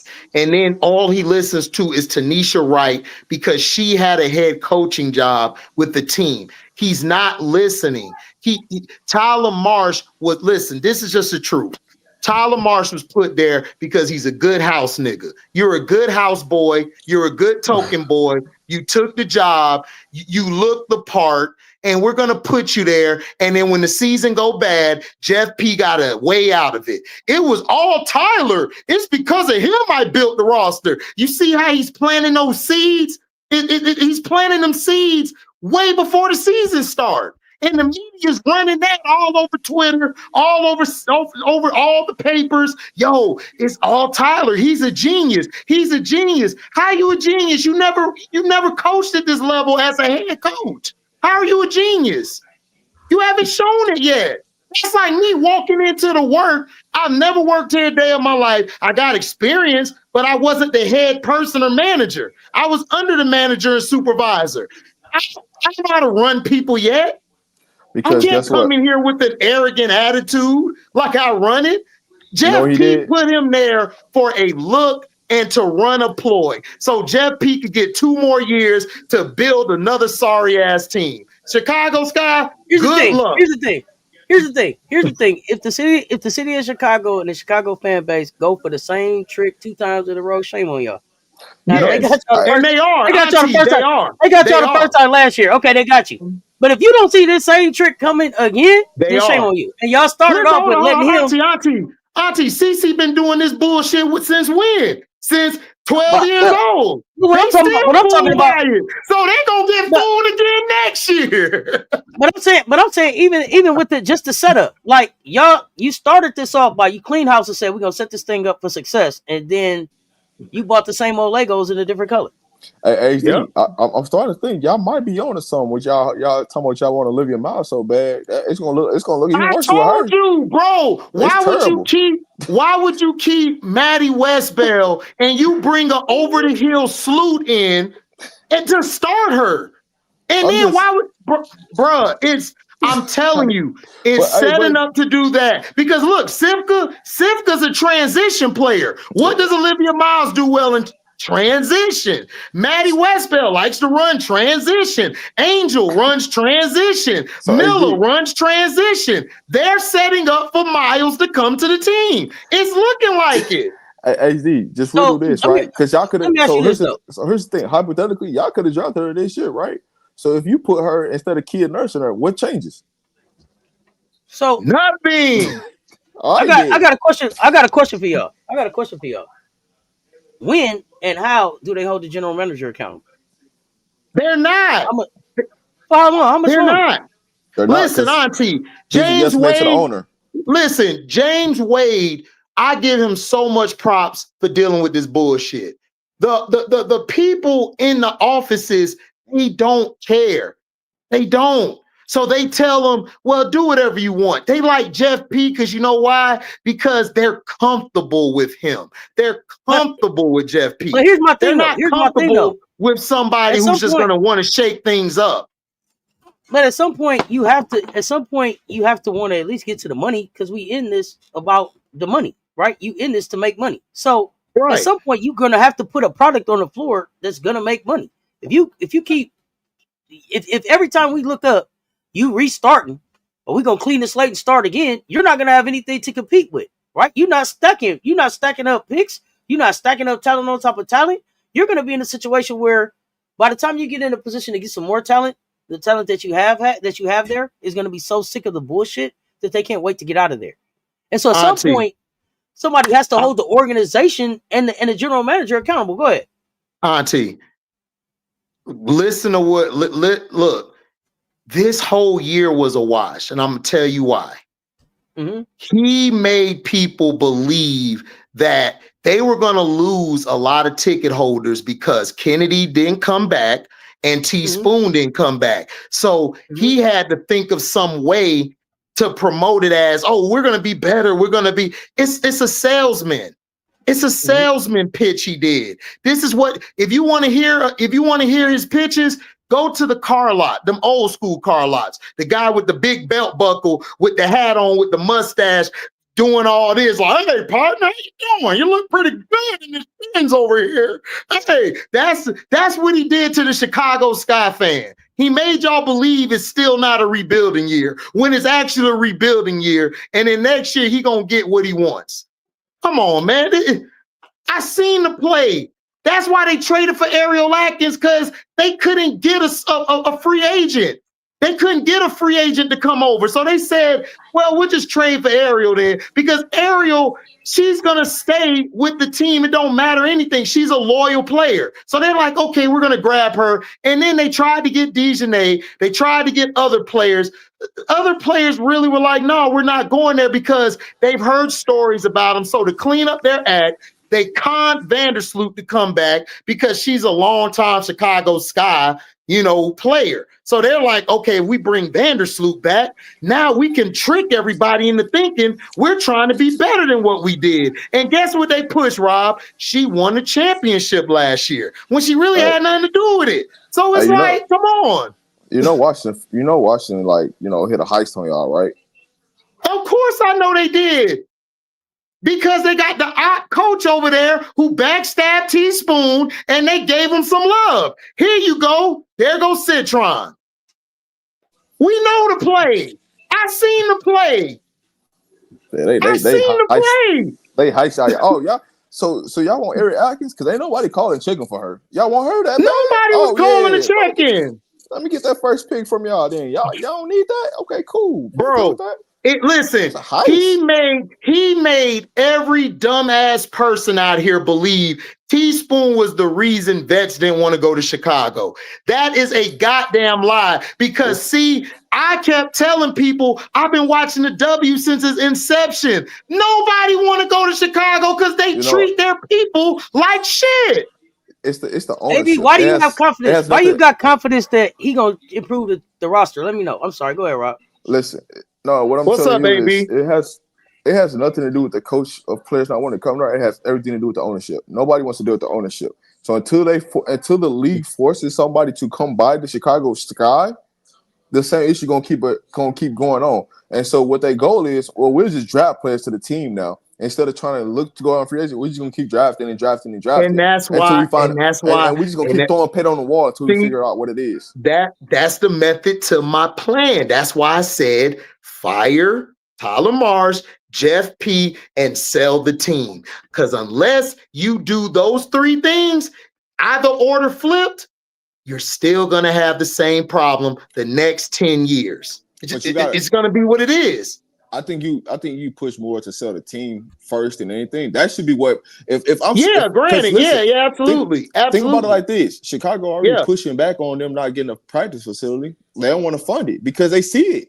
So if the city is telling you and they pushing back on it, it's telling you a sign what the ownership really is. So why the hell would I want to go to Chicago? Make it make sense.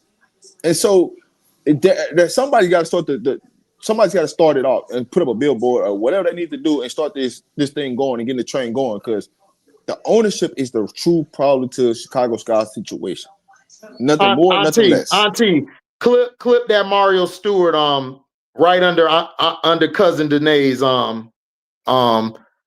which after that. Yeah, I got Mario coming up next. I want y'all to answer Danae's question in then Mario. Okay. I got you. My bad. I got to start. Is this showing? Can y'all see a star? Oh no, wait, I erased the star. Can you see it now? Go ahead. Yeah. So what was the difference when the guy coach was there? Was it the GM coach? No, the guy coach knew basketball. He knew how to work with a cheap ass ownership. He knew how to juggle both jobs. But as soon as he left, they don't know what to do now. So they're like, okay, Jeff's been around here for a long time. Let's just make Jeff the GM. But HD, what's the lady's name? What's the lady's name? What's the black lady's name? The face of the ownership. What's her name? Oh, the Live Nation lady. I just call her Mark ass. I just call her Mark ass. But you know what I'm talking about? Okay, y'all know what I'm talking about. To me, what Chicago needs is a head of basketball operations. Nobody knows basketball. Yeah. Everybody knows how to sell a show. So if you can get some leadership, that's what I want to ask you. If you can put some leadership with some basketball experience with this Jeff guy, can you fix Chicago, or do you got to throw it all out and start all over? What do y'all think? Well, you go ahead, Rob. You got it, Rob. No, I was going to answer HD's part to Wade. The biggest thing Wade understood is he knew how to go get people from international that wanted to come play and how to help them get a contract. He understood how to go scout. That was the key of how he wanted Chicago. It wasn't nothing else. It's just understanding how to scout the system to know that, hey, if I get these players to come over here, they're gonna come play for me because ain't nobody else in the league thinking about them. So he helped a lot of people that was out of the league to get in the league and got them some jobs that wasn't nobody thinking about. So I mean, That's the difference. Yeah. No, listen, that's the facts. Jeff P, I'm gonna tell you why Jeff P don't know shit. Jeff P didn't know about Sundell, about any other player in the draft. He only knew about Sanaya Rivers because her name was hot. And when they took Sanaya Rivers, he panicked. He said, I don't know what to do. So I'll just go get Sivka. You could have got Pow Pow. Pow Pow was right there for you. You could have got not only Pow Pow, you could have got anybody. You could have got Fago instead of getting Maddie Westbell. But I know what he's trying to do. He wants to bring Olivia Miles in because the same way HVL was speaking about Angel, Olivia Miles is doing the same exact goddamn thing. The same thing. So I see Olivia Miles coming there next year. I don't want her, but that's the facts. He don't know anything. He looks the part. Like you ever went to the job and this guy get hired, but they don't know a goddamn thing to tell you or teach you what to do. But because he got the jawline and the nice suit on and the tie, he looks the part. That's what he is. He's a looker parter. He's Jeff Looker Parter Punani. That's his name. That's what he is. That's what he is. AZ, they got 2 more left. 2 more years left. Angel Reese gonna be out the door. Mark my words. Yeah, she's gonna be. Dude, you ain't gonna get nothing back from her. She's out, dude. Listen. Angel is playing the long game. That's what people not seeing. She's playing the long game. She's doing everything right now. But as soon as that contract up, her and Doso out the door. They're gone. But you may see them be one of the first big name to force a trade in the W. Ain't nobody I can see that too. Somebody gonna force that thing. I can see that too. I can see that too. Look, I can see that too. I can see Angel saying too, because Israel, you keep talking about one game. No, you can tell based on what we're talking about. We didn't win all the way back to last season. Yeah, what are you talking about, dude? This is not about one game, bro. This conversation isn't about one game. Jeff P is Israel. Jeff P has been on the organization's money plan for like 5 or 6, 7 years. He's been here. This ain't no just one day. He shadowed Wade. He's been around Wade. He developed the players that Wade would bring in. What are you talking about? Go look. Y'all don't Google. Y'all can go Google to go get a wrench or something. Or go Google to go talk to a girl on a live chat. But y'all can't Google this information? What are we doing out here? Everybody talking about the mood of the chat and all that. I'm an Aces fan. So I'm an Aces fan and a Gamecock fan. So like I'm not overly emotional. But Auntie, this doesn't ruin my day. Y'all keep talking about he's mad. That's passion. He just I'm not mad. I'm very passionate, dog. I'm a passionate person. I wake up in the morning passionate. I go to sleep passionate. I fuck passionate. That's me. I'm a passion person.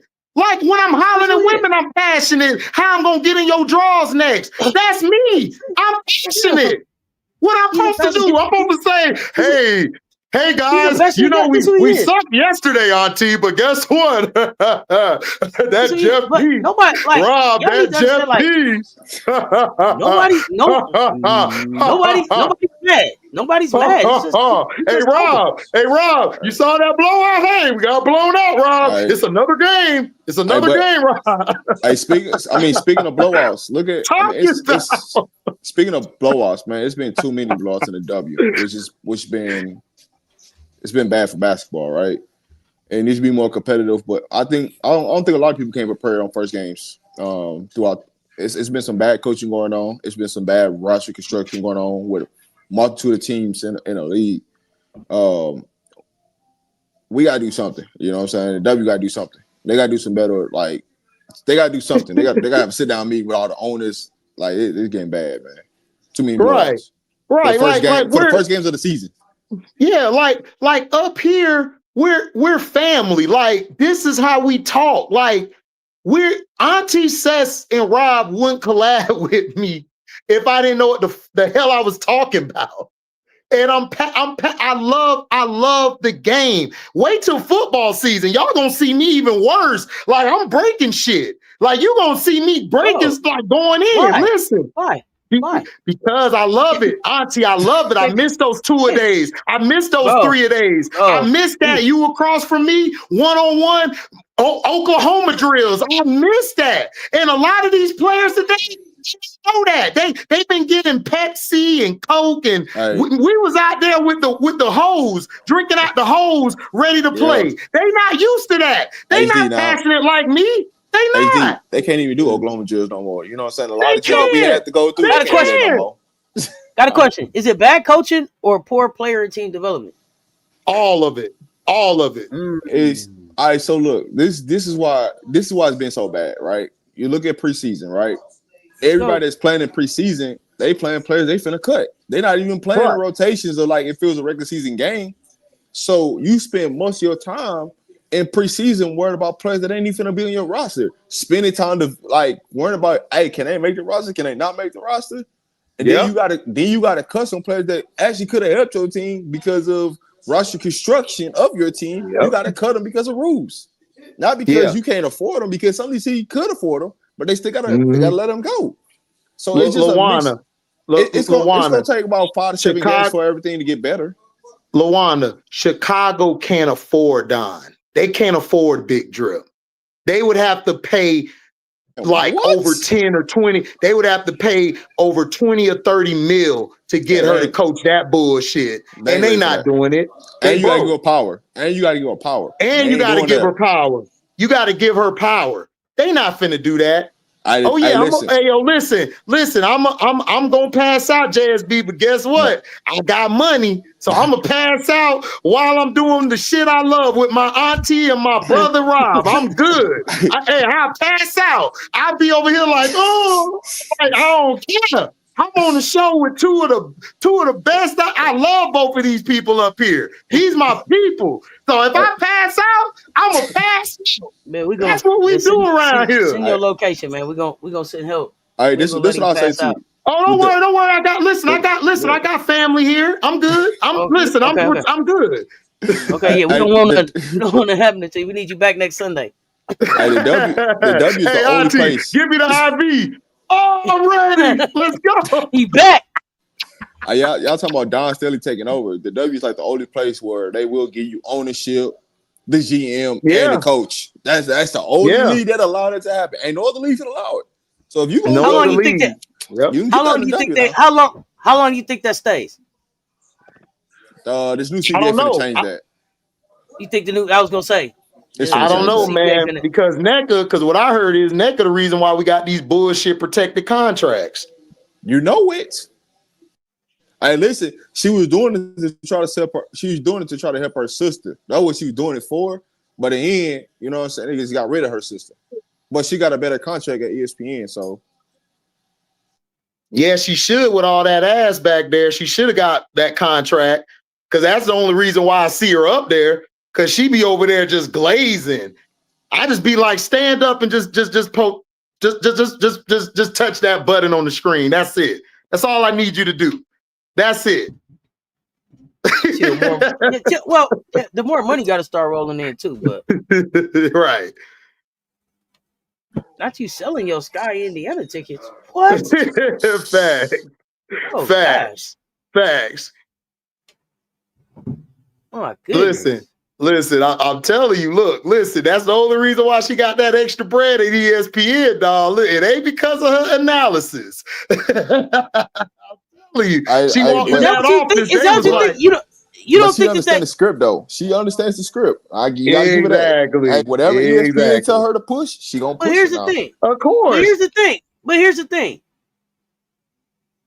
She's made that decision to do that, right?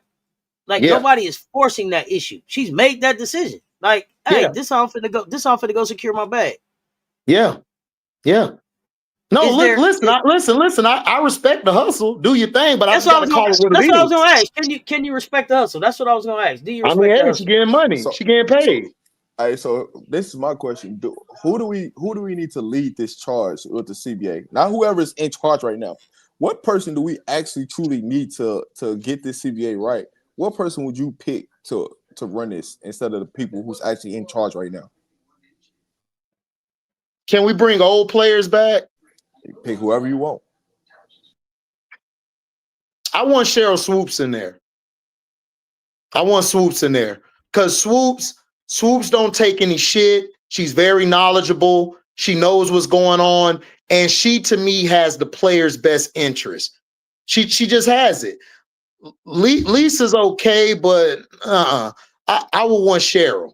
I think Cheryl would be good, and Tina Thompson with her, and I would go get some of the old heads who really know the game, that know the current game, and for the young players, I would bring in the popular young players, like you got Angel, you got Cece, you got what's the other name on Rakia. I would bring some of them in, and then I would bring the vets like AT, or I would leave Dewana Bonner out. She's an op. I'll bring AT. I'll just say leave your wife at home. And I would bring Deladon in there too. I think Deladon would give some interest. She would be able to talk about it. Stu Bird. I would bring those people in. I wouldn't bring a NECA back because to me, NECA's too much of a do girl. Like I don't get sense of I control the meeting. It's more of she's being controlled. I don't get that sense from her. That's who I would bring in. I wouldn't make none of them. I wouldn't make none of them. I wouldn't put none of them in charge. I would talk to all of them. They're all so far removed from like social media marketing, touching where we at right now. I would get their opinion. But when I look at like fixing this league, I probably would reach out to the people. Yeah, Fee and Stewie, right? Yeah, Fee and Stewie. The Unrivaled, I would reach out to the Unrivaled group, and how they set that up and the work that they did, right? So Unrivaled. Yeah. I would talk to Clutch Sports, because they have a good understanding of representing what people want right now, right? What these players want right now, how to partner with these players, how to cut these deals, and then I probably would look at marketing, so like the Las Vegas Aces team, but I also would look at Angel Reese's support team and the way that they built her brand and have been able to do some of those things. So I would try to get something from everywhere. But the actual fixing of the league, I probably would ask somebody that isn't as tied to the league to make those like Unrivaled. Like Unrivaled. Yeah, that would work. Like you said, I agree. Like Unrivaled. Like I wasn't saying them run it. I would have it more of a collective group, but I would have the players that's in today's game, like on the front line handling it. The old heads behind them, just to show like support and everything. But yeah, Asia, I would love Asia in there. I would love Angel in there. I would love CC. I would love and then Fee and Stewie. Like, look what they've done. I would bring them in there, and I would bring their husband, and I would bring, Fee's husband into it, and I would try to do it because look, Unrivaled did it better than what these chumps did. They did it better. The whole marketing, a lot of these casuals wouldn't know who Courtney Williams was if it weren't for Unrivaled. Like, that's sad. You know what I'm saying? They would have known who AT is. AT done put on an illustrious career. She's just missing that chip. But other than that, she's put on an illustrious career. So they would actually know how to market everyone, because the idea of when they unveiled who was going to be in Unrivaled, that was genius. That was genius. And they had the fans interact. WNBA don't interact with none of their fans. They don't interact unless they're the racist bigots for CC. That's it. Other than that, they don't interact with nobody. They don't. I like it. Yeah, one is 3-on-3, the other is 5-on-5. But when we're talking about putting together a league, whether I gotta hire 6 people to do it or 10 to get on the floor, what people am I putting in place to put together a system that partners with people to bring in everything that we need? When you look at Unrivaled, even though it was 3-on-3, they had way more support for their players than the WNBA with their 5-on-5 and their NBA money. They was doing on-site MRIs and all kind of stuff. Go ahead. But that's because the health plan and everything was a lot better, right? They partnered and got the right people, the right partnerships to buy in. Those would be the people that I would partner with to help fix what I got going, so I can have those type of deals. But it don't matter that it was only 3-on-3. I don't care that they were only a 3-on-3. I don't know how that factors into what I'm saying because they only set up a 3-on-3. They set up a successful 3-on-3 league. They couldn't set up a successful 5-on-5. I don't get it. Let me know. But Go ahead. here's what I think happens. I think Unrivaled ends up going to 5-on-5, and then they just start having drafts every year and start mixing players on different teams, so you can see different players with different players and highlighting and actually helping the game grow. I think you're going to get to that point with Unrivaled because of the profit that they're going to make, and they can make the pool bigger and keep everybody in the United States because they see that people are wanting it, they're buying it.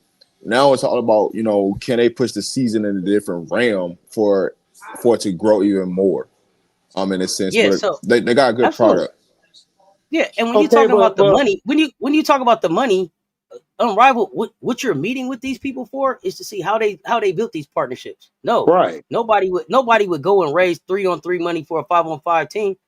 I'm sure that the people who put Unrivaled together wouldn't suggest that you do that.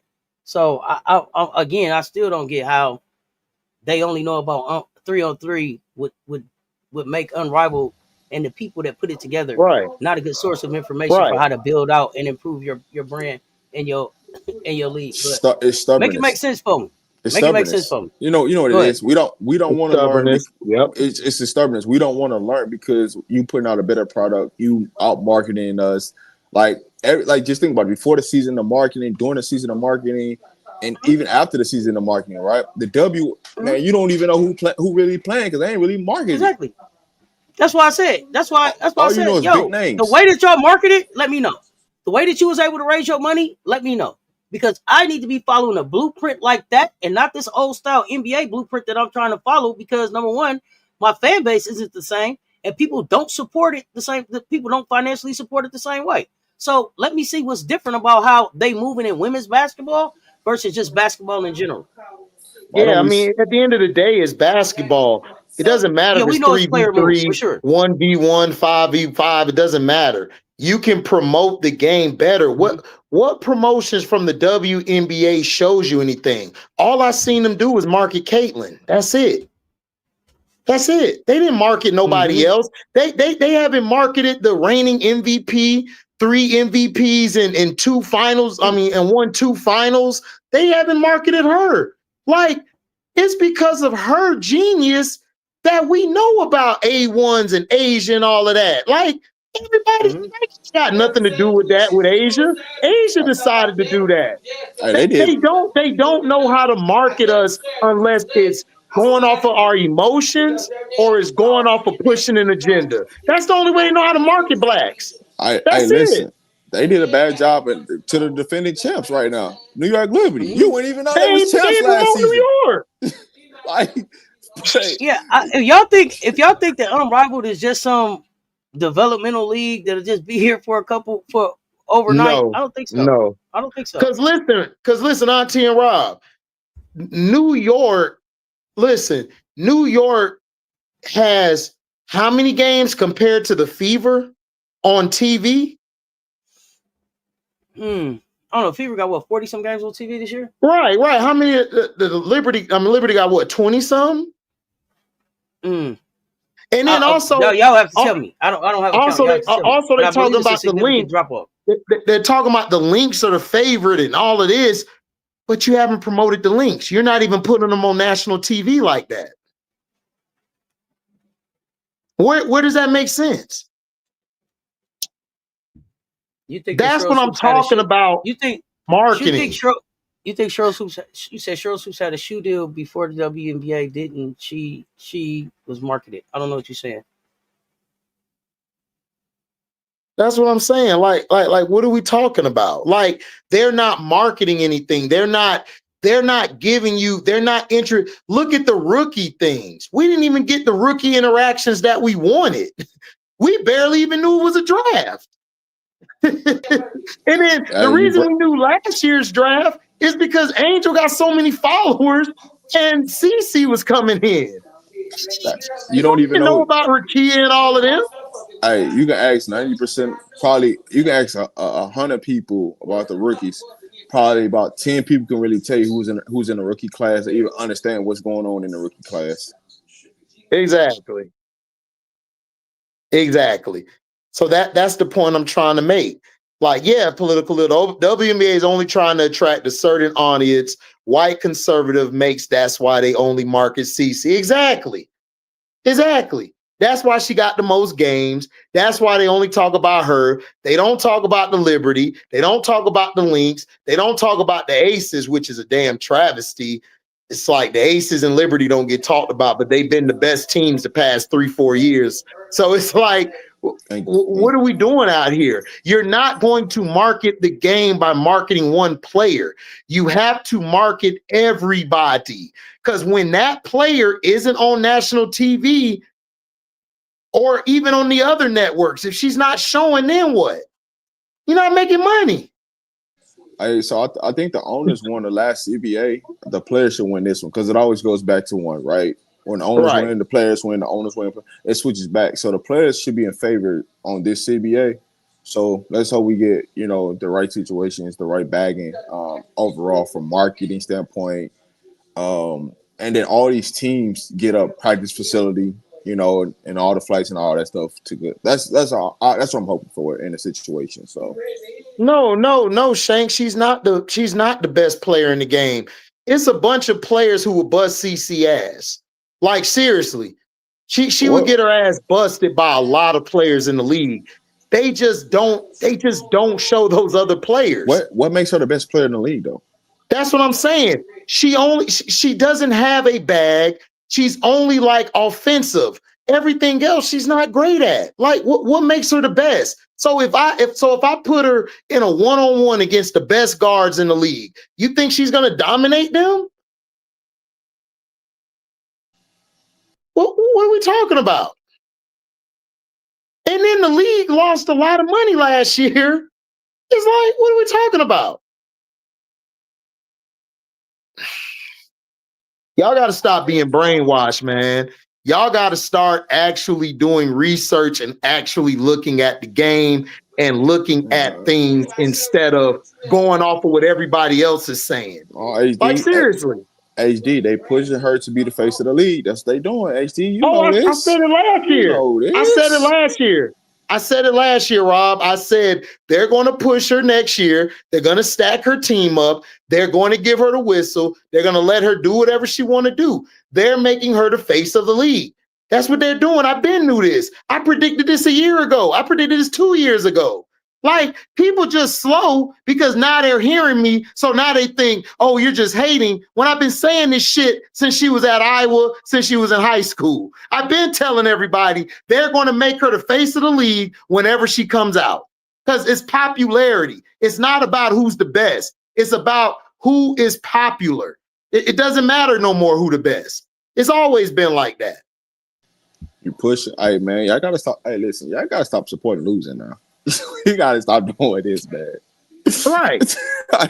Right. We don't want to praise the people that win the championship. We don't want to praise the people that get to the championship, but we want to praise the person that they ain't even sniffed it, don't even know what that looks like, don't even know what the feeling is of that. Come on, man. We gotta stop that. That's nasty work. Right, exactly. Yeah, McDonald's sells burgers. Yeah, but do they got the best burger? Hell no. So it's like, what are we talking about? It's about popularity because of that golden arch. That popularity, it brings you to McDonald's. The fries bring you there, but it's not the best. Listen, it won't even matter when Juju come out. I seen a question. They say, what happens when Juju come out? It ain't even gonna matter from that standpoint because Caitlin Clark gonna be so far pushed up that it won't even matter.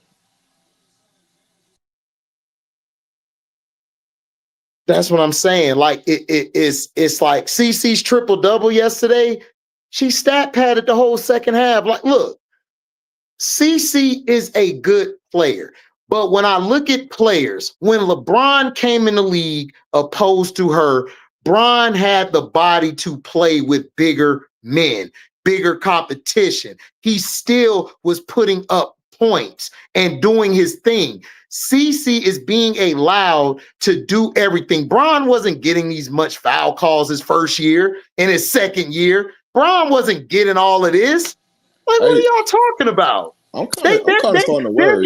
They're giving her calls and everything like she's been in the league for 6 or 7 years. It's insane. HD, I'm starting to realize a lot of these players don't know who Asia Wilson is. They don't. They don't. Of course not. But it ain't, because it ain't about that. Like, what are y'all talking about? It's like nobody's crying, nobody cares. I could care less if CC wins the next championships. Okay, cool. But you can't tell me just because she gets these stats, I'm not a stats guy. Because I know basketball. I've watched it since the late 80s. Nobody cares about stats. We care about, did you win the game or you lost the game? Did you win the championship or didn't you? Love Allen Iverson, but I'm not taking him over LeBron. And I'm not a LeBron fan, but LeBron won. So it's about winning at the end of the day. I don't care how many stats you put up. Wilt Chamberlain, if you want to talk stats, Wilt Chamberlain got the best stats that weren't recorded. But you know what? He still got 2 championships. So he will forever be talked about. Bill Russell is the king of champions. And y'all treat him like he was the 10th guy on the end of the bench. And he won the most championships. So it's not about winning, like Rob said. And like Auntie said, it's about who put up these stats, who puts up the most numbers. Steve Nash had incredible numbers. But what did Kobe have over him? 3 rings and then won 2 more rings. Y'all don't respect champions. Y'all respect popularity and stats. And that is why the game is garbage now. Y'all don't respect it. Randy Moss, hell of a receiver. Liked him more than Jerry Rice. But if I'm starting my team, I'm not starting with Randy Moss over Jerry Rice. I'm sorry. You're a winner. You're put in a certain table, a certain level. You're not sitting at the table with everybody. That's the difference. Y'all don't respect that no more. Y'all respect the popularity and the weakness of the game. And that's why the game is suffering. Y'all think the game is really doing something it's not. You're only showing something to one player, nobody else. Nobody else. That's how it is. Well, Reggie, he didn't play with Shaq, but he played with Amari Stoudemire, Leandro Barbosa, Sean Marion, who won a championship with Dirk Nowitzki. Dirk Nowitzki won with a team similar to Steve Nash. Why Steve Nash couldn't win? He had Joe Johnson coming off the bench, who then turned into a superstar for the Atlanta Hawks. Why did he win? It wasn't just Shaq. Kobe had to grow into that level for them to take off. It wasn't just Shaq. Shaq was there 4 years before Kobe became Kobe. Why didn't he win? Why didn't he win then? See, y'all love to pick and choose what's your favorite thing. That's what y'all like to do. Y'all pick and choose. So what are we talking about? Let's go. Yeah, do we have some other questions? Caitlin's gap in development is too wide against veteran players. 18-year-old LeBron could play with 30-year-old Rasheed Wallace. He lived up to the hype. Caitlin is just hype. We don't know what Caitlin is yet. Why don't y'all just give her a chance? Give her a minute to see who the hell she become. That's all I keep asking y'all. Stop trying to hand her something she didn't earn yet. Right. Stop letting people who ain't won do winner shit. Period. Stop letting losers do winner shit and stop trying to hand her something that she ain't got. Nobody saying that she can't get it. Nobody says that she doesn't have a skill set that doesn't say that she can play for a championship or compete for a championship.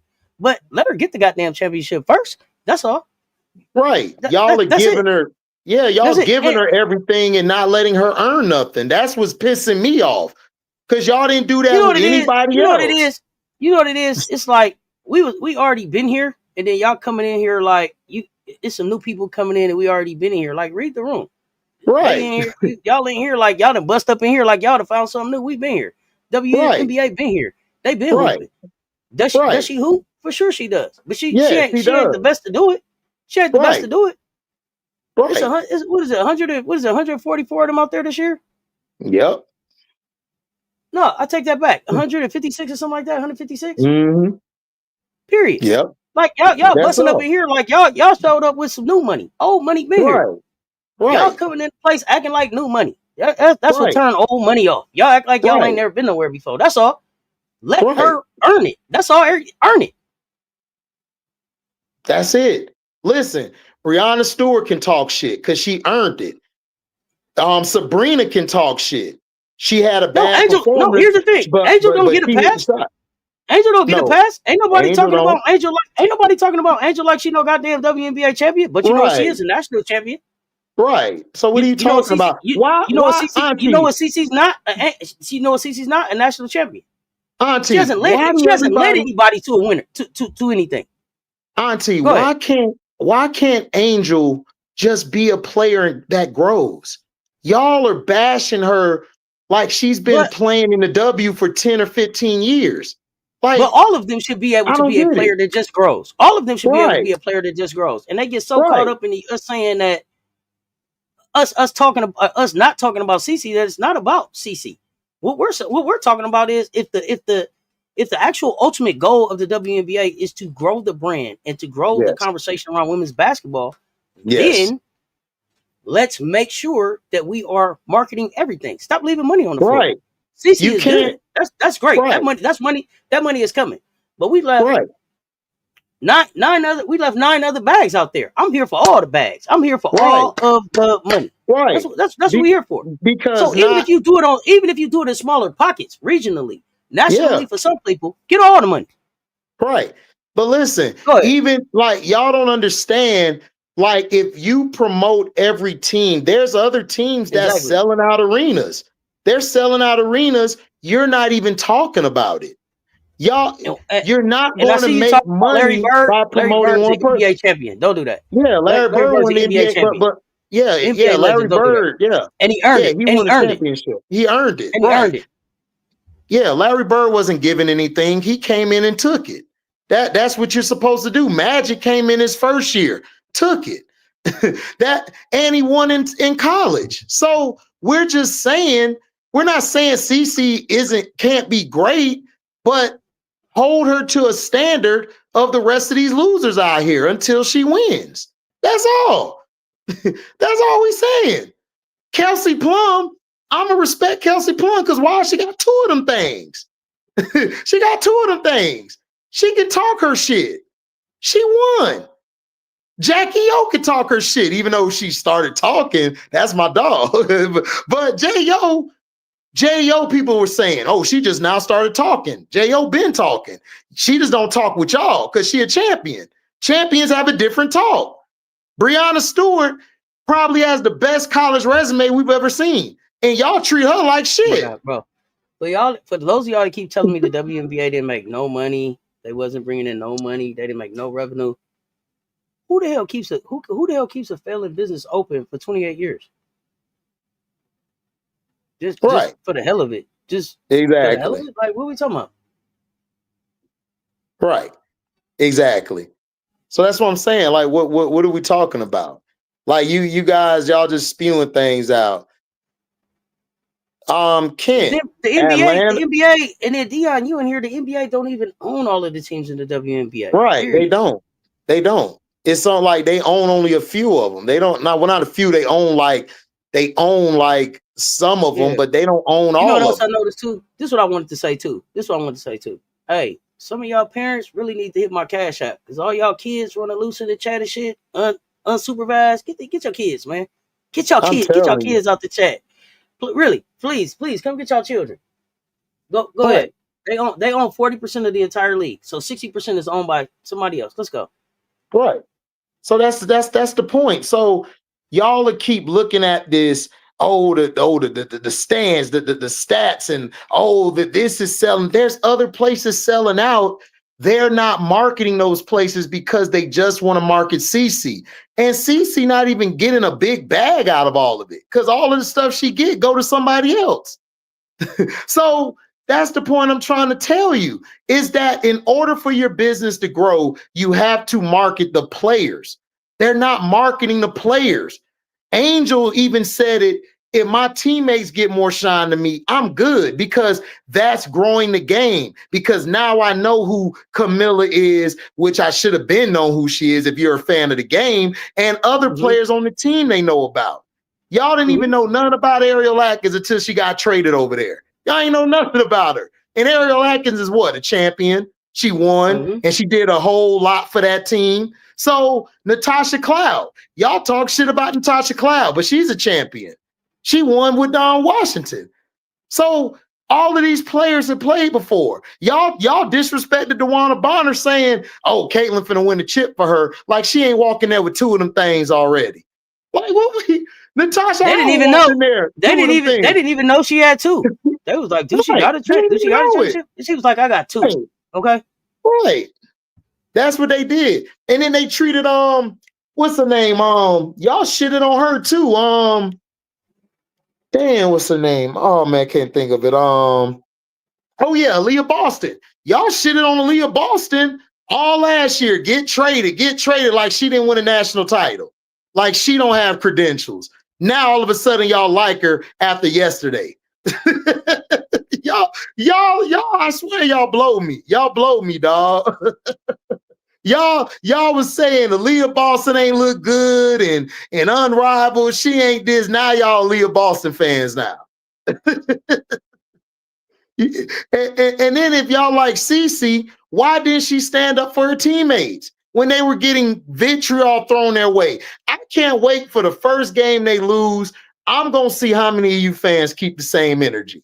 Because I bet you money, Auntie, that they going to cuss Aaliyah out. They going to go flood her timeline. They going to flood DeWanna Bonner's timeline. They going to flood everybody's timeline with nothing but hate. Watch what I tell you. Watch what I tell you. It's going to happen. It's going to happen. So that's their problem. So tell me about CC bring crowds and money. Unfinished business. Okay. Oh, Imperial Stats. Exactly. Imperial Stats. Clark fans like them rap fans that only like Eminem and don't know none but his music. Exactly. I used to have arguments with them growing up. I'm telling them, bro, is more than listen, but this is the thing though, Imperial. Eminem actually knows the history of hip-hop. He knows, he bigs up those from the past. Cece don't do that. She tell you I like Maya, but she don't show it. She don't go and show it. She just says it. She don't go show that she actually care for the community and care about the well-being of the women. She don't. She don't show it. No, she showed you. She showed y'all that with the jersey retirement. How much she respected. Yeah, exactly. How much it was off brand. Right. Missy, I appreciate the love, fam. Gotta hit the shout out to Missy. Appreciate you, fam. Man, you done bought Auntie. You done bought Auntie 10 Cokes. Right.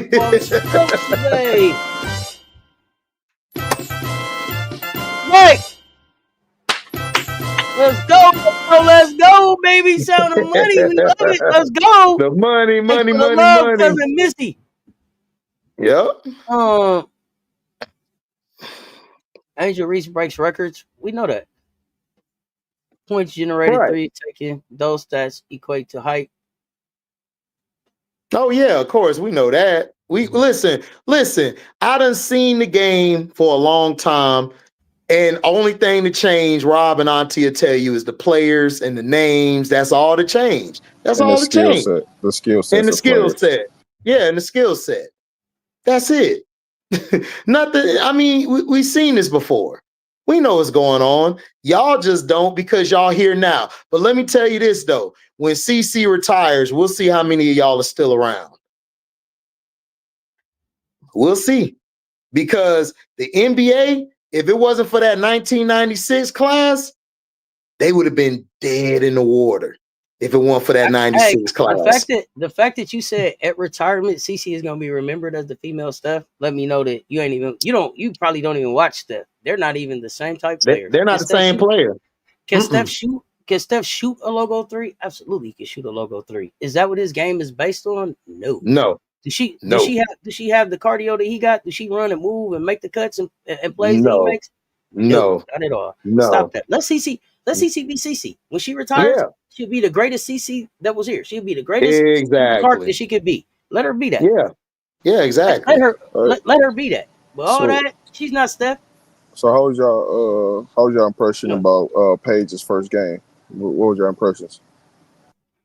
I was upset that my thing is I didn't think they got Enrique involved enough. They left Enrique out the game a lot. Paige to me is a rhythm. Not rhythm. This is why I love Paige.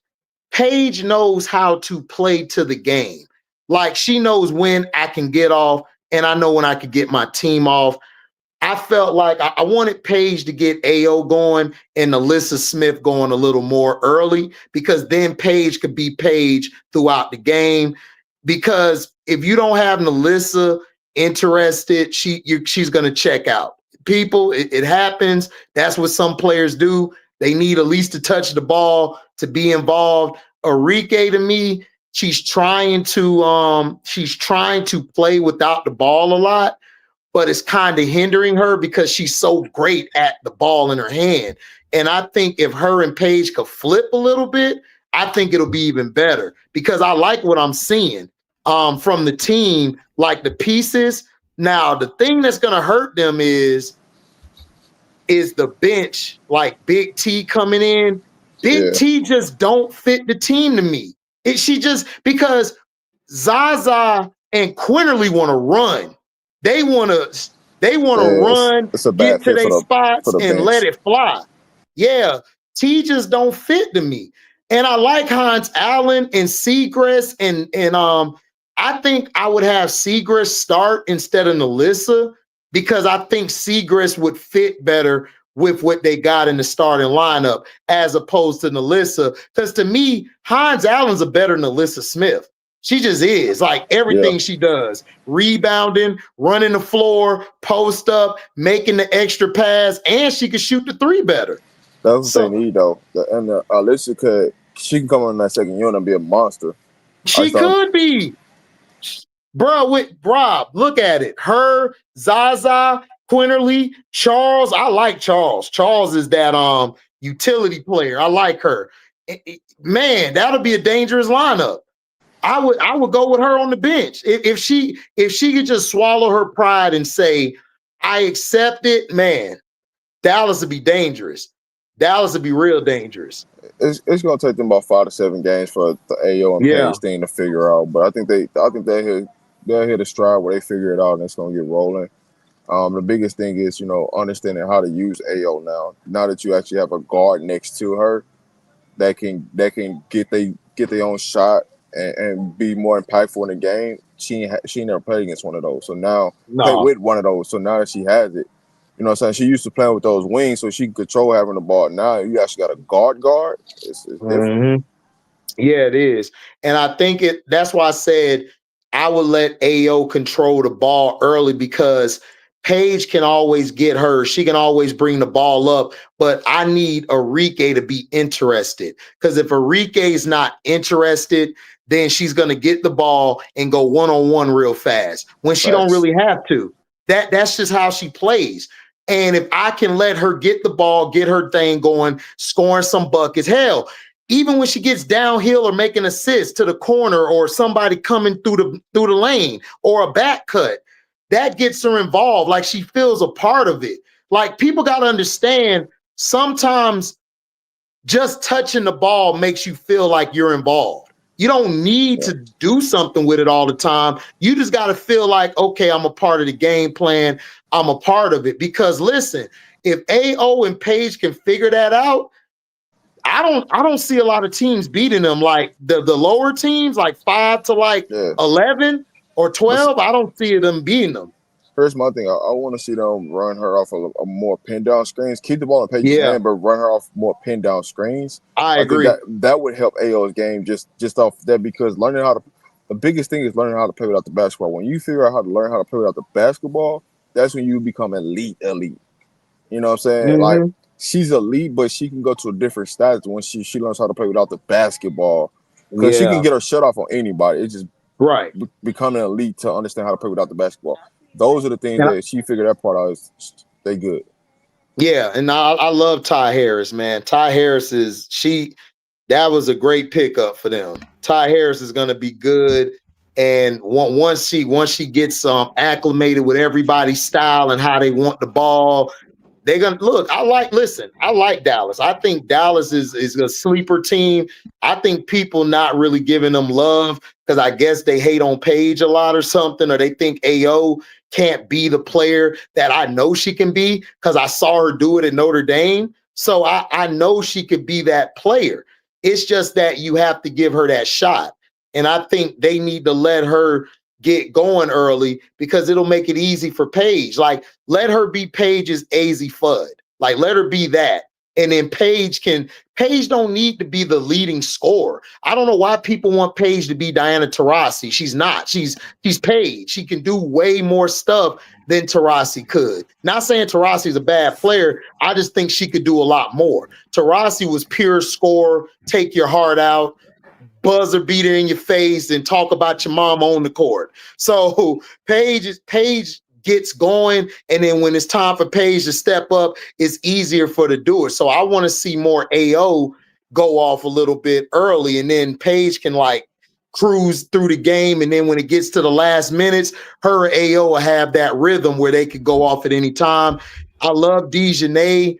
Dejanay's like, man, it's like her defense is incredible. Like, and she's going to be key for them when they play against some of the best teams with guards that got a CC, that got that dominant guard or wing. She's going to be great for them, and I think they'll be fine. They need to do that. I think Paige first game, I gave her a C plus, C or C plus. I think she didn't play bad and she didn't play great, but she played like I expected a rookie would play the first game. She played a little better.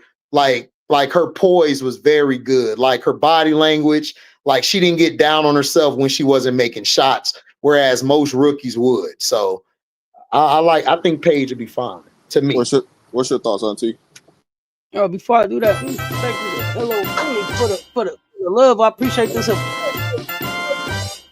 Yo, let's go. I appreciate the support. As far as like Paige, I really didn't grade Paige.